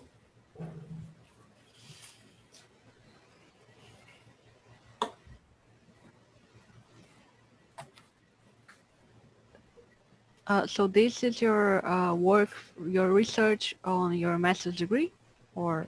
Yeah, no, it is my undergrad special project, which allowed me to get my bachelor in geophysics. Oh, that's cool. Okay, I'm gonna end the polling, and you can start when you're ready, Luis. Thank you. Good afternoon. My name is Luis Daniel Rivera. I'm a geophysical engineer who graduated from Universidad Central de Venezuela on December of 2019. And I'm pleased to be here to talk a little bit about this academic research, which allowed me to get my bachelor in geophysics. So this presentation or this work was titled Development of a Computational Tool for Reservoir Characterization Using Per-Stack Seismic, where Rafael Pinto and Mariano Anais Rodriguez were my supervisors or advisors along the way. So this research arises from the lack of access to any QI or reservoir characterization software in my university. Plus, and moreover, the existence of many seismic-related codes in Python, of course, such as Bruges, SegwaIO, GeoProof, SeisPlot, and many others, really motivate me to start developing this research, which the main objective was to develop a computational tool for per-stack seismic amplitude analysis in reservoir characterization. So here on the screen, I'm showing you a little overview of the methodology that we used in order to achieve our objectives. First, we began by searching for our testing data, which had to be free, open source, press-tag data, and of course not too heavy. Sooner we find out this project, Northwest Shelf Australia Poseidon 3D, in the SEG Wiki open data section. This dataset is compounded by 3 partial angle stacks and belongs to Geoscience Australia, ConocoPhillips, and Terra Nubis. Secondly, we create a programming environment using the libraries that you can see at the left lateral side or part of the screen. It is important to mention that we use Ubuntu as our main operating system, Python as our programming language, and Jupyter Notebook as the Python interpreter. After that, we managed to design and then program all the objects that you can see at the right lateral part of the screen, where this UML graph is like synthesizing the relationship between all of these modules that we have programmed so far. So the the first one, the survey, it's the main container of our input data, plus other important objects that come from these few modules, which base map allows us to basically display a base map, wiggle to display the amplitude content of each seismic data, and finally AVO, which is the responsible for calculating AVO attributes, statistic parameters, and then cross-plot these ones into maps. So it is important to mention that in order to calculate these attributes, we used, or instead of we followed Shui's 1985 assumptions by applying directly to the seismic data a linear regression. This methodology is also described by Afset, Mapko, and Mukherjee in 2005. After finishing the code, we basically compare these or validate these algorithms just by comparing our results with the results presented in the literature. More specifically, the interpretation of ConocoPhillips 2010. And finally, I just uploaded my code, or this code, into my personal GitHub repository in order to guarantee the further access of the tool. Moreover, we have created a Jupyter Notebook with full explanation of the code that we would like to upload into the tutorial section of the SEG Wiki. Aside from this, we are formalizing some parts of the code in order to post it on PyPy, which is the main or principal repository of Python. So moving on the code, I'm just gonna show you to you guys the main results that we can get with this code instead of talking about some particular cases in the code. So we just first, as usual, by importing the libraries and packages that we are gonna be using. Also the code, we are gonna import all of these elements into our memory. And then we just have to declare the input data, right? So once we have finished doing that, we can just start creating our objects. We first create our container using the input data as the arguments, in this case, for the survey class. So once we create this PCT object that I have just mentioned, and if we inspect it, we can see that all the information that we have provided is inside this container. We have a few empty attributes that will be filled once we execute some methods and instructions. Finally, these base map, wiggle, and AVO objects are really important, are related to the ones that I mentioned at the methodology, and they are already initialized. So by this point, they're gonna be updated once we finish executing further instructions or methods. So we can, we have to validate our input data. We do this in order to see whether our data exists in memory, to see if the seismic data is in Segway format, to see if the auxiliary data, which is the wells data, is in TXT format, and whether if the overall input data is compatible with our code. So after doing that, we have to go through the merging process, which is basically to create a pseudo pre-stack file or pseudo pre-stack volume that simulates a pre-stack file. This in order to ease further calculations and to make some standardization in our code. This is done just by, I'm sorry for the noise, this is done just by merging all our partial angle stacks into one file. So after that, we have just, we need to make a quick scan of our seismic data and our wells data in order to extract and then store some overall information and important information, of course, such as the information of the lines, the number of lines, trace parameters, geometry information, and so on. So if we inspect once again our PCT object, we will see that the empty attributes that we had before are now filled with the information that I have just mentioned. Now, if we will move on the basemap object, this getBasemap method allows us to plot or to cartograph the object that you are seeing on screen. On the right lateral part of the screen, you can see the actual basemap, and at the left, a control panel. With the control panel, we can modify our plot, and in fact, we can inspect it and just play around it. If I grab my cursor and then overlap it or put it over the elements of the plot, we can see that some information is gonna pop out. It's like more information of each pixel present in this map. We do this in order to verify that our data, our seismic data, is correctly georeferenced, which is a really important thing when we are doing some kind of interpretation. So moving on to the wiggle object, this getWiggle method allows us to print a grid of our gathers besides the control panel, which can be used to modify whatever we are showing on the screen. So here I can change the plot direction. I mean, I can plot it or plot the gathers in inline direction, crossline direction. We can modify the amount of gathers that are shown on screen. As I have illustrate, we can change our time window, in fact, the color of the wavelet, and so on. So just like the previous object, we can, with the cursor, display more information about each trace and sample, and of course, presented in here in the grid.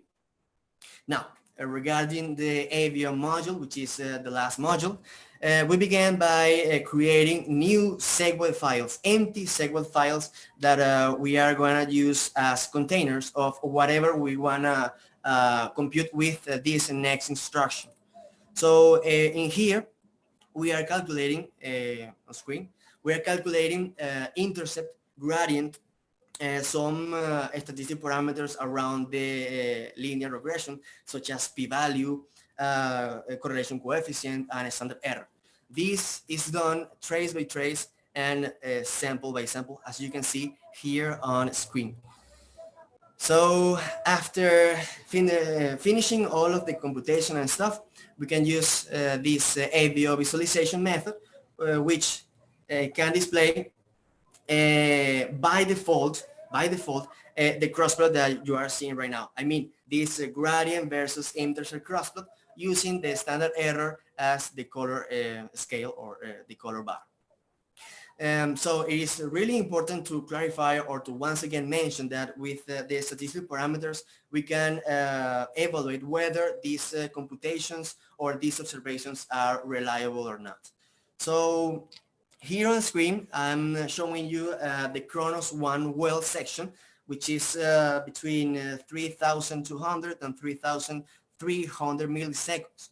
So if we follow the interpretation criteria for this tool described by many authors such as Bacon and Sim 2014, we can identify few tendencies. You see, hydrocarbon anomalies tend to diverge to this side down to the leftness in normal polarity, or up to the rightness in European polarity, which is our case. So we can select directly from this crossplot these observations, which can be described as potentially hydrocarbon anomalies.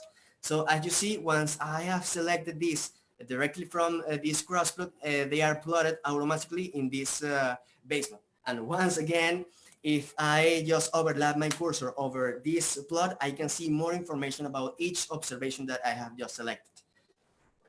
So if we compare this in a seismic line in order to research it or to see what's happening, we can see that these observations, let me just make a zoom here to see it better. We can see that here is some amplitude gain that we can relate or to compare with the literature or the literature or the theory about amplitude gain for anomalies, hydrocarbon anomalies. So regarding the validation process, having converted time to depth in these observations and then compare it with the interpretation of ConocoPhillips 2010, we found out that these observations matched with the top of the gas sands interpreted by ConocoPhillips 2010. So moving on, the conclusions, we can rescue 4 important conclusions about this work, the most important ones. So the first one is that the libraries, the code, and the proposed workflow allows us to make quickly evaluations and characterizations in the persistent domain. We managed to verify the existence of gas sands interpreted by ConocoPhillips. The second one is that the code and workflows are not exclusive for high-end computers. This is really important because anyone with a data set and some piece of code, this piece of code can make quickly evaluations, or instead it can visualize his seismic and the amplitude content and so on. The third conclusion is that the interactive objects obtained by the execution of the code allows us to inspect the plots and his data rather than inspecting static images, as I have shown you during this presentation. And finally, the nature of our code allows us to make further improvements based on new insights, knowledge, ideas, or feedback. So just before finishing, well, let me show you some kind of recommendations and my personal to-do list once I can start working again in this code. So the overall to-do list is like adding new classes in order to optimize the performance of the code. In the base map object, I would like to add some GIS elements so that we don't only have the survey shape, but some geographic information about the survey. And finally, about the most important thing, the AVO object, well, I would like to add a polynomial regression to the algorithm in order to calculate with more precision the seismic attributes, a gradient and intercept, if we are using some real present data. Also, to incorporate some machine learning concepts besides some advanced statistical concepts in order to optimize the prediction that we can do based on this execution of my code. So thank you for your attention. If you have some comments or doubts or something, you can send me a text to my personal email. And if you have some question, please do it right away. Thank you. Thank you very much, Luis Daniel, for your presentation. It was very good. Thank you. I'm going to launch the pooling. I'm going to ask, is your code available for the public? Yeah, it's available at the public.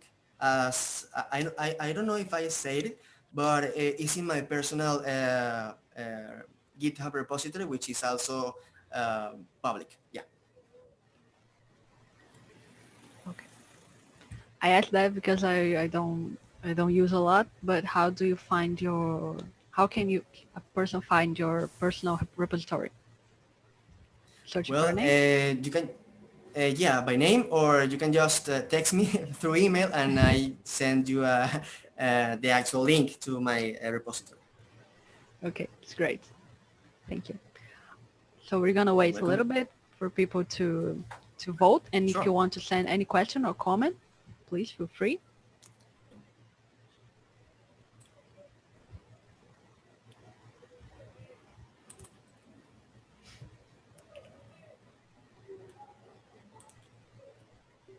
well, we don't have questions for now. So thank you very much, Okay. Luis Daniel. It was a very good No, thank presentation. you. Thank you. So, Thiago, are you there? Hello. Yes, I'm here. Hello. If you can share your presentation with us. Sure. We're just gonna wait a little bit for to give more time to people to give the scores for the Luis Daniel presentation.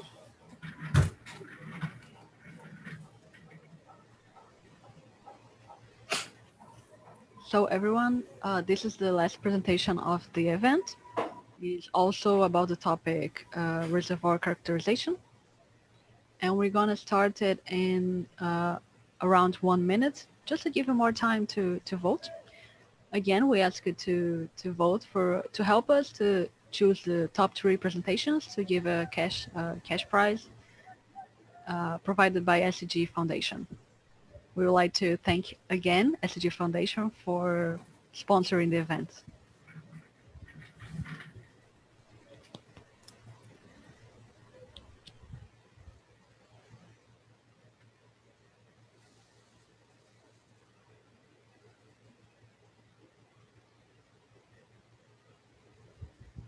Just more 30 seconds and then I'll close the polling.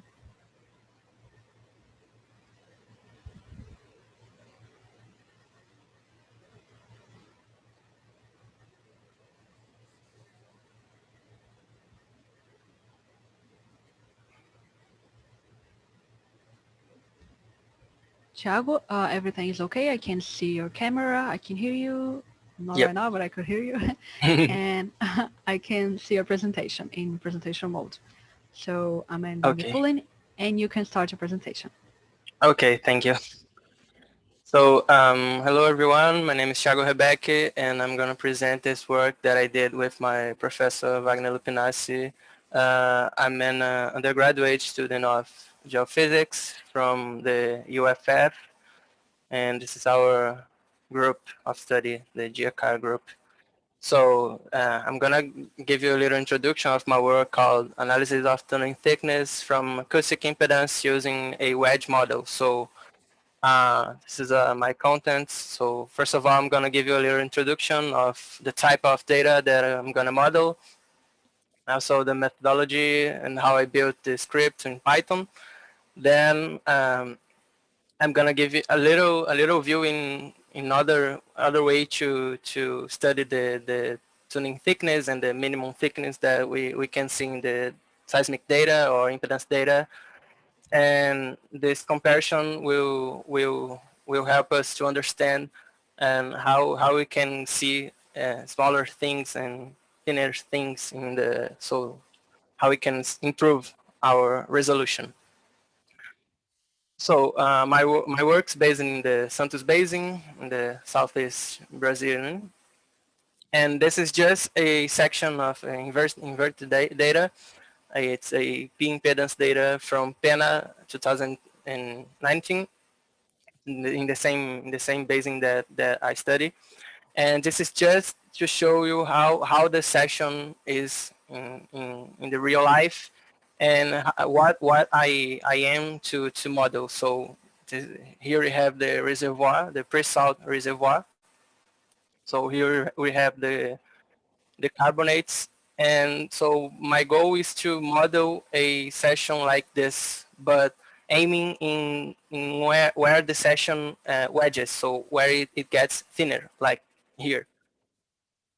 So like this over here, this area over here, and then it's just here's just an example of real data.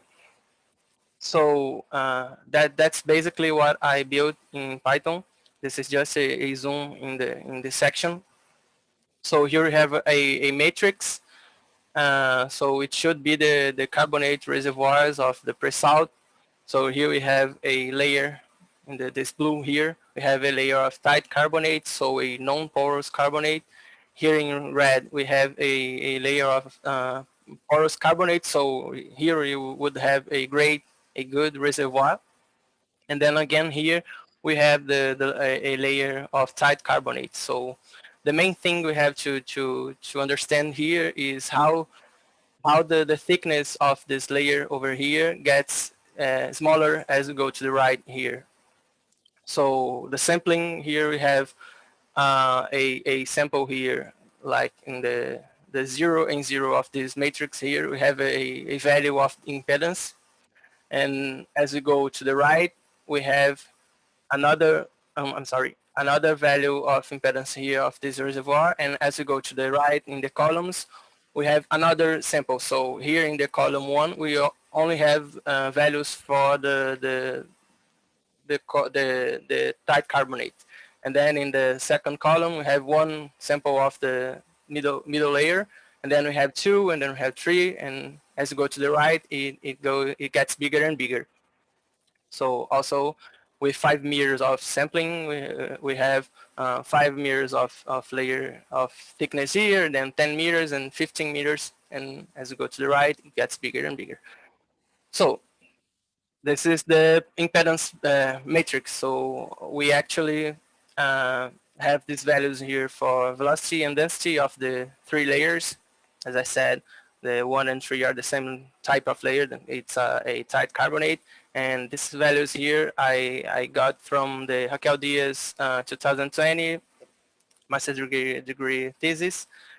So we have a high value of velocity for tight carbonates and this value of density. Then we have a smaller value of velocity for the second layer here, the layer 2.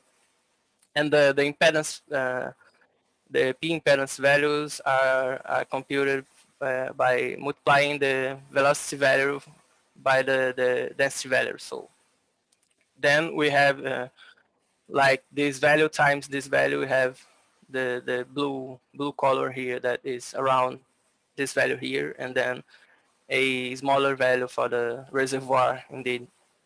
So this is my model.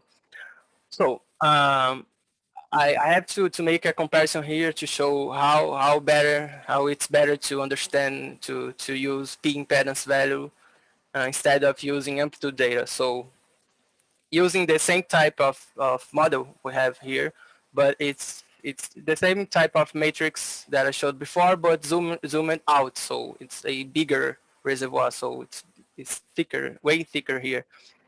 So this is just another approach of studying tuning thickness and minimal thickness and stuff like that.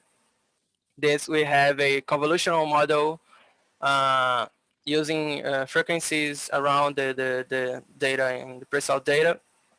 We built this wedge model, and we can see here the amplitude changes as we go to the left here in the top of the reservoir. It gets bigger in absolute value here. So this is where we call a tuning thickness, when we cannot see the pinch of the middle layer here. So as you can see in the legend here, the blue lines are the actual thickness. So as you can see, it goes to the left here in the blue line, and at some point it gets 0 of thickness. But the red line, we can see that as we go to the left here, there's a point around here, a line around here, that the thickness don't go to 0. It stays the same. It gets constant. So this is where we call the tuning thickness. So for this data here, it's the same values of impedance. We have calculated an apparent thickness of 58 meters. So values of thickness smaller than 58 meters, we wouldn't be able to see. So we can only see 58 or greater values for thickness of this reservoir. So it's important to be able to see smaller things, smaller layers or other characteristics in our reservoirs. So here I show that it's different, saying that we are using peak frequency or dominant frequency. Actually, if we model a recurrent wavelet, we use peak frequency, and I use 17 hertz. And in this work here, I'm gonna talk a lot of dominant frequency. So I just have to show the difference here. So let's focus in the dominant frequency, that is 22 hertz. with 58 meters of apparent thickness, is the tuning thickness. This is the graph showing the red and blue lines that I showed before in the previous graphs. And this is how we calculate the tuning thickness of 58 meters here in these two graphs. Just to show how we can have a lot of another approach of using amplitude data to study thickness and minimum thickness. So going back to our main work, this is my methodology, and this is how I built the Python script. So basically, we have these types of passes here. So first of all, we get the middle layer speed that I talked before. It's 5,000 meters per second of velocity. Then we calculate this lambda here. It's the wavelength. So it's calculated by divided the velocity of the middle layer by the dominant frequency that I talked before. So in this work, we studied a lot of frequencies, so we can have a lot of models, a lot of data. So we ranged it from 15 to 120 hertz.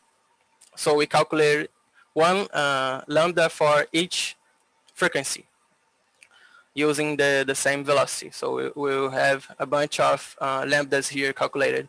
So we use these lambdas that were calculated to calculate this window length from the Bacchus study. Actually, from Linear and Flay 2006 work, they proposed this formula here. So we divide the lambda by n that I'll talk later, and divided by this result divided by the sampling interval that I talked before, that it was 5.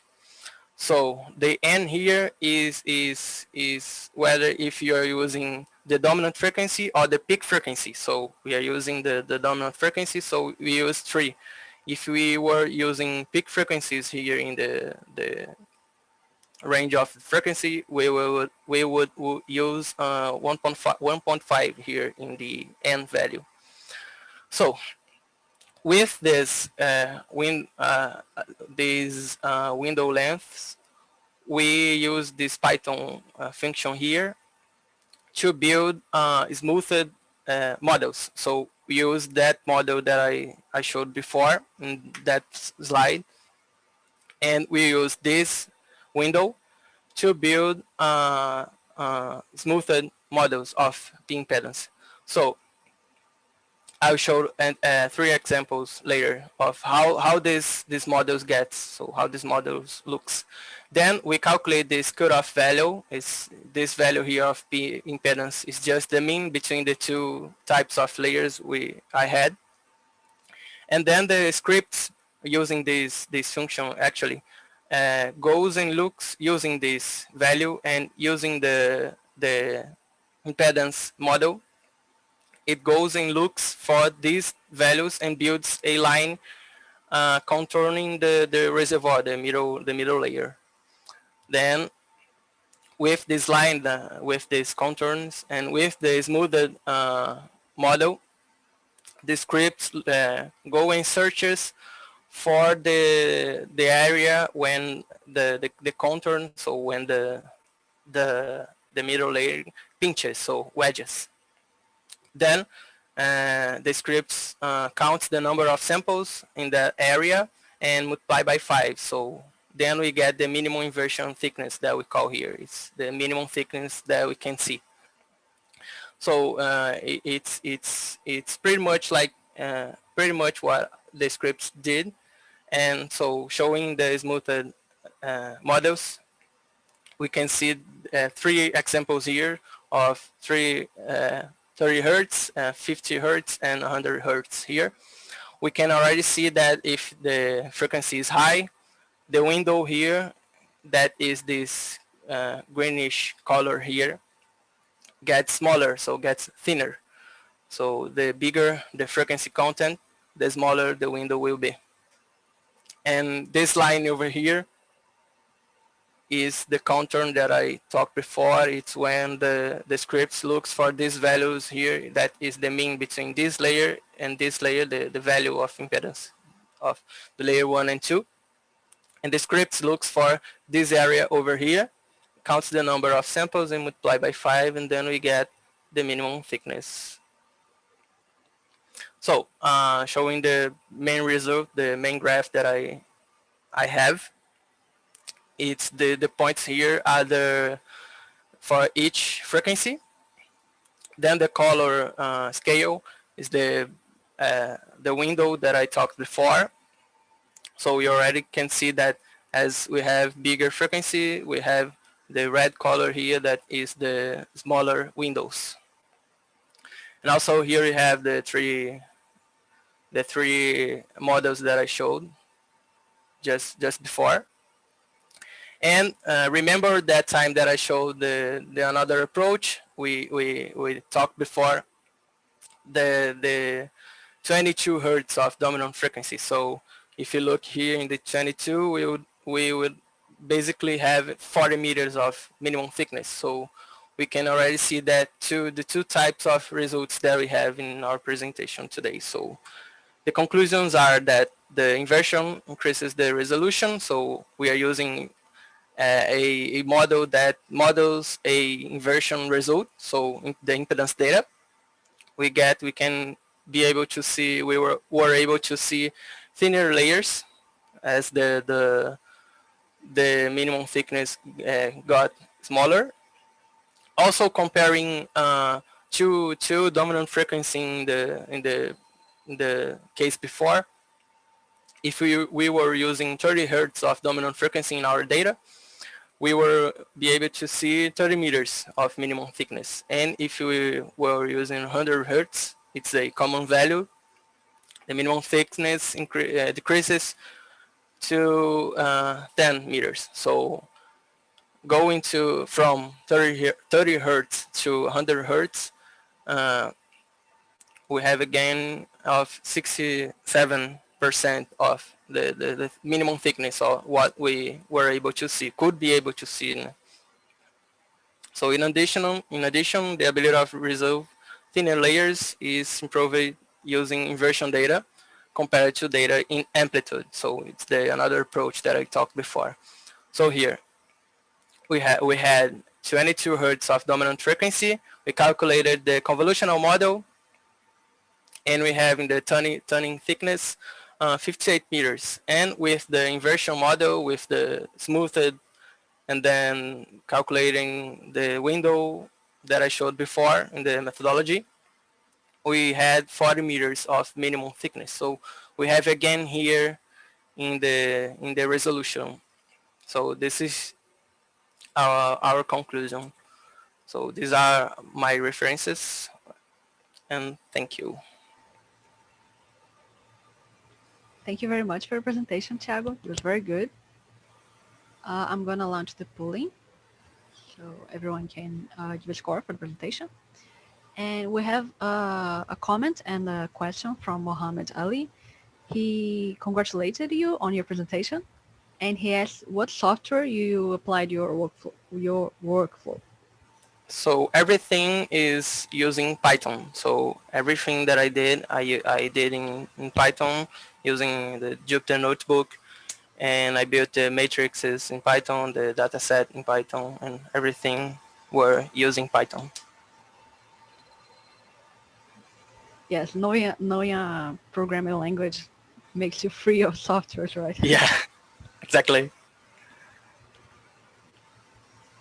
We don't have more questions for now, but we're going to wait a little bit for everyone to be able to. Oh, Javier Avalos Luna commented, Python is the king. It's freedom. Yeah. But there's always this, not really a debate, but knowing which language is the best for each thing you want to do, right? So you have to choose wisely. Yeah. For a type of analysis, it's a certain language that it's better to use. You would say that for your analysis, Python is the best one? Or Yeah, is for simple analysis like I did here, Python is the best one for me because it's easier. The main thing of Python is that it's way easier to understand and to learn. But actually C and C+ would be the best one. Yeah, Python is winning a lot of users because of the easiness of the use. Yeah. Sure. We're gonna wait 1 more minute for to stop the voting. Sure. If the public have more questions or comments, you can send on the Q&A, you can send on the chat box. Feel free to talk with us.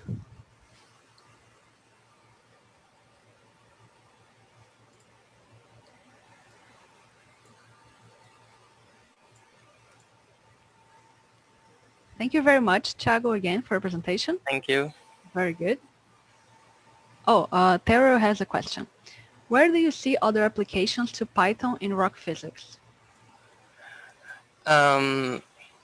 So actually Python can help in a lot of uses. So if you are working with seismic, or if you're working with well data and all the petrophysics and all this type of data, Python can be really useful. So if you go to GitHub and search for anything in the oil and gas industry, you would be able to find repositories or anything like that. Like anything that I did here, I didn't came with this idea. I actually learned with the other people in GitHub. So Python can be useful in all types of the oil industry, oil and gas industry workflow. So actually a lot of new projects are coming up with using Python, and if you go and see the new works, you'll see that Python is really useful. Yeah, it also has a great community to help you Yeah. with everything. Yeah, sure. Well, thank you again, Thiago, for your presentation. Thank you. And I'm gonna stop my sharing. Okay, thank you. Well, Thiago's presentation was the last of the event. So we are gonna close the 2 days of the event now. I would like to thank everyone who attended today and yesterday to make an homage, I don't know if this is the right word, for the students. So we had presentations of different topics and with students from 4 different countries in Latin America. Our main goal here was to give to create a platform for students to show the results of their research in a free international conference. We are already planning a second event, a second edition of this event in 2021 still, and we're gonna work hard to make it to get more people, to get more students, to have students from more countries participating. In this event, we could show that we have a lot of amazing students, a lot of talented and hardworking students in Latin America. We could see that in this event, and we're really glad in being able to organize it. I would like to thank everyone who was present and thank everyone on the organization, all the supporters, all the collaborators that we had. We would like to thank also the reviewers that donated a bit of their time to do the reviews of the abstracts to select the presenters. We'd like to thank SCG for the support. We'd like to thank SCG Foundation for the sponsorship of the event.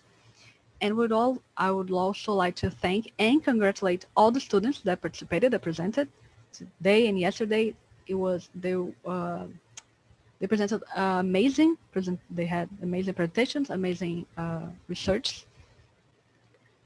And thank you and congratulations.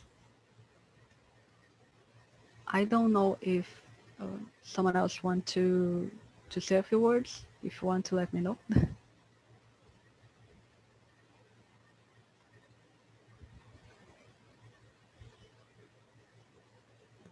So thank you again for being here with us.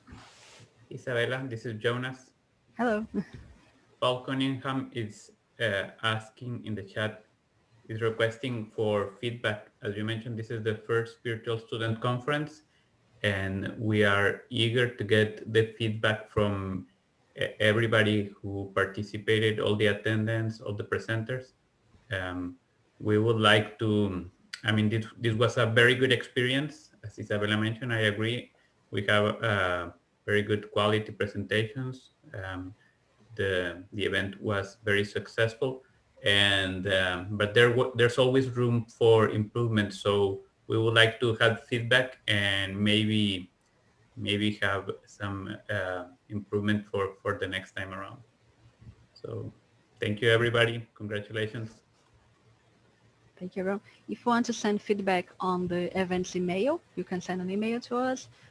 It's on the email is on the website. I'm not sure, 100% sure right now what is the right email, but it's in the website. It's available to send records. We're gonna make the recording of the 2 days of presentation in the website, in the SCG website. We're gonna let you know. It's going to be available on SCG Live, probably. Hello, Annabella. Yes, we will make all these presentations available in SCG Live as one whole package instead of 2 days. We'll try to consolidate them all, so everybody can have access to the full content. And this event, the only requirement that we have for students to participate, to send an abstract, is be a student or recently graduate, but you don't necessarily need to be an SCG member, so it's open to all. But we invite you to get to know SCG. If you are interested in geophysics and applied geophysics, get to know SCG. SCG organizes a lot of events, also free events like this one, or webinars. In the SCG page, scg.org, in the events tab, you can see all the events. It has a lot of free events, and it has a lot of opportunities for everyone, but I don't know if I can say especially, but also students. Has scholarships, competitions, has events like this one. Field trips. Field trips. You can name it, you can say a lot of them. I'm just not remember right now all of them. But get to know SCG. You can have access to a lot of stuff in SCG, even if you're not a paying member. So go to the website, register, and get to know the organization. It's really good. It's really interesting, and it can help you a lot. Annabella, do you have more words to close, or? No, I want to thank you, and thank you especially, Isabella, for all the work that you have put to organize this. This has been a great event, and we're looking forward to the students' participation for the next one, and also all of our very kind volunteers. Yes, thank you very much, everyone. Thank you, and I guess we'll see you next time. Stay in tune for the calendar with the LA RAC. We have many webinars coming. Interesting sessions, interviews, and technical content. So be in touch. Yes, we are always organizing new stuff for you. Yes. Bye-bye, everyone. Bye. Thank you. Bye-bye. Thank you very much. Bye. Bye. Bye. Thanks.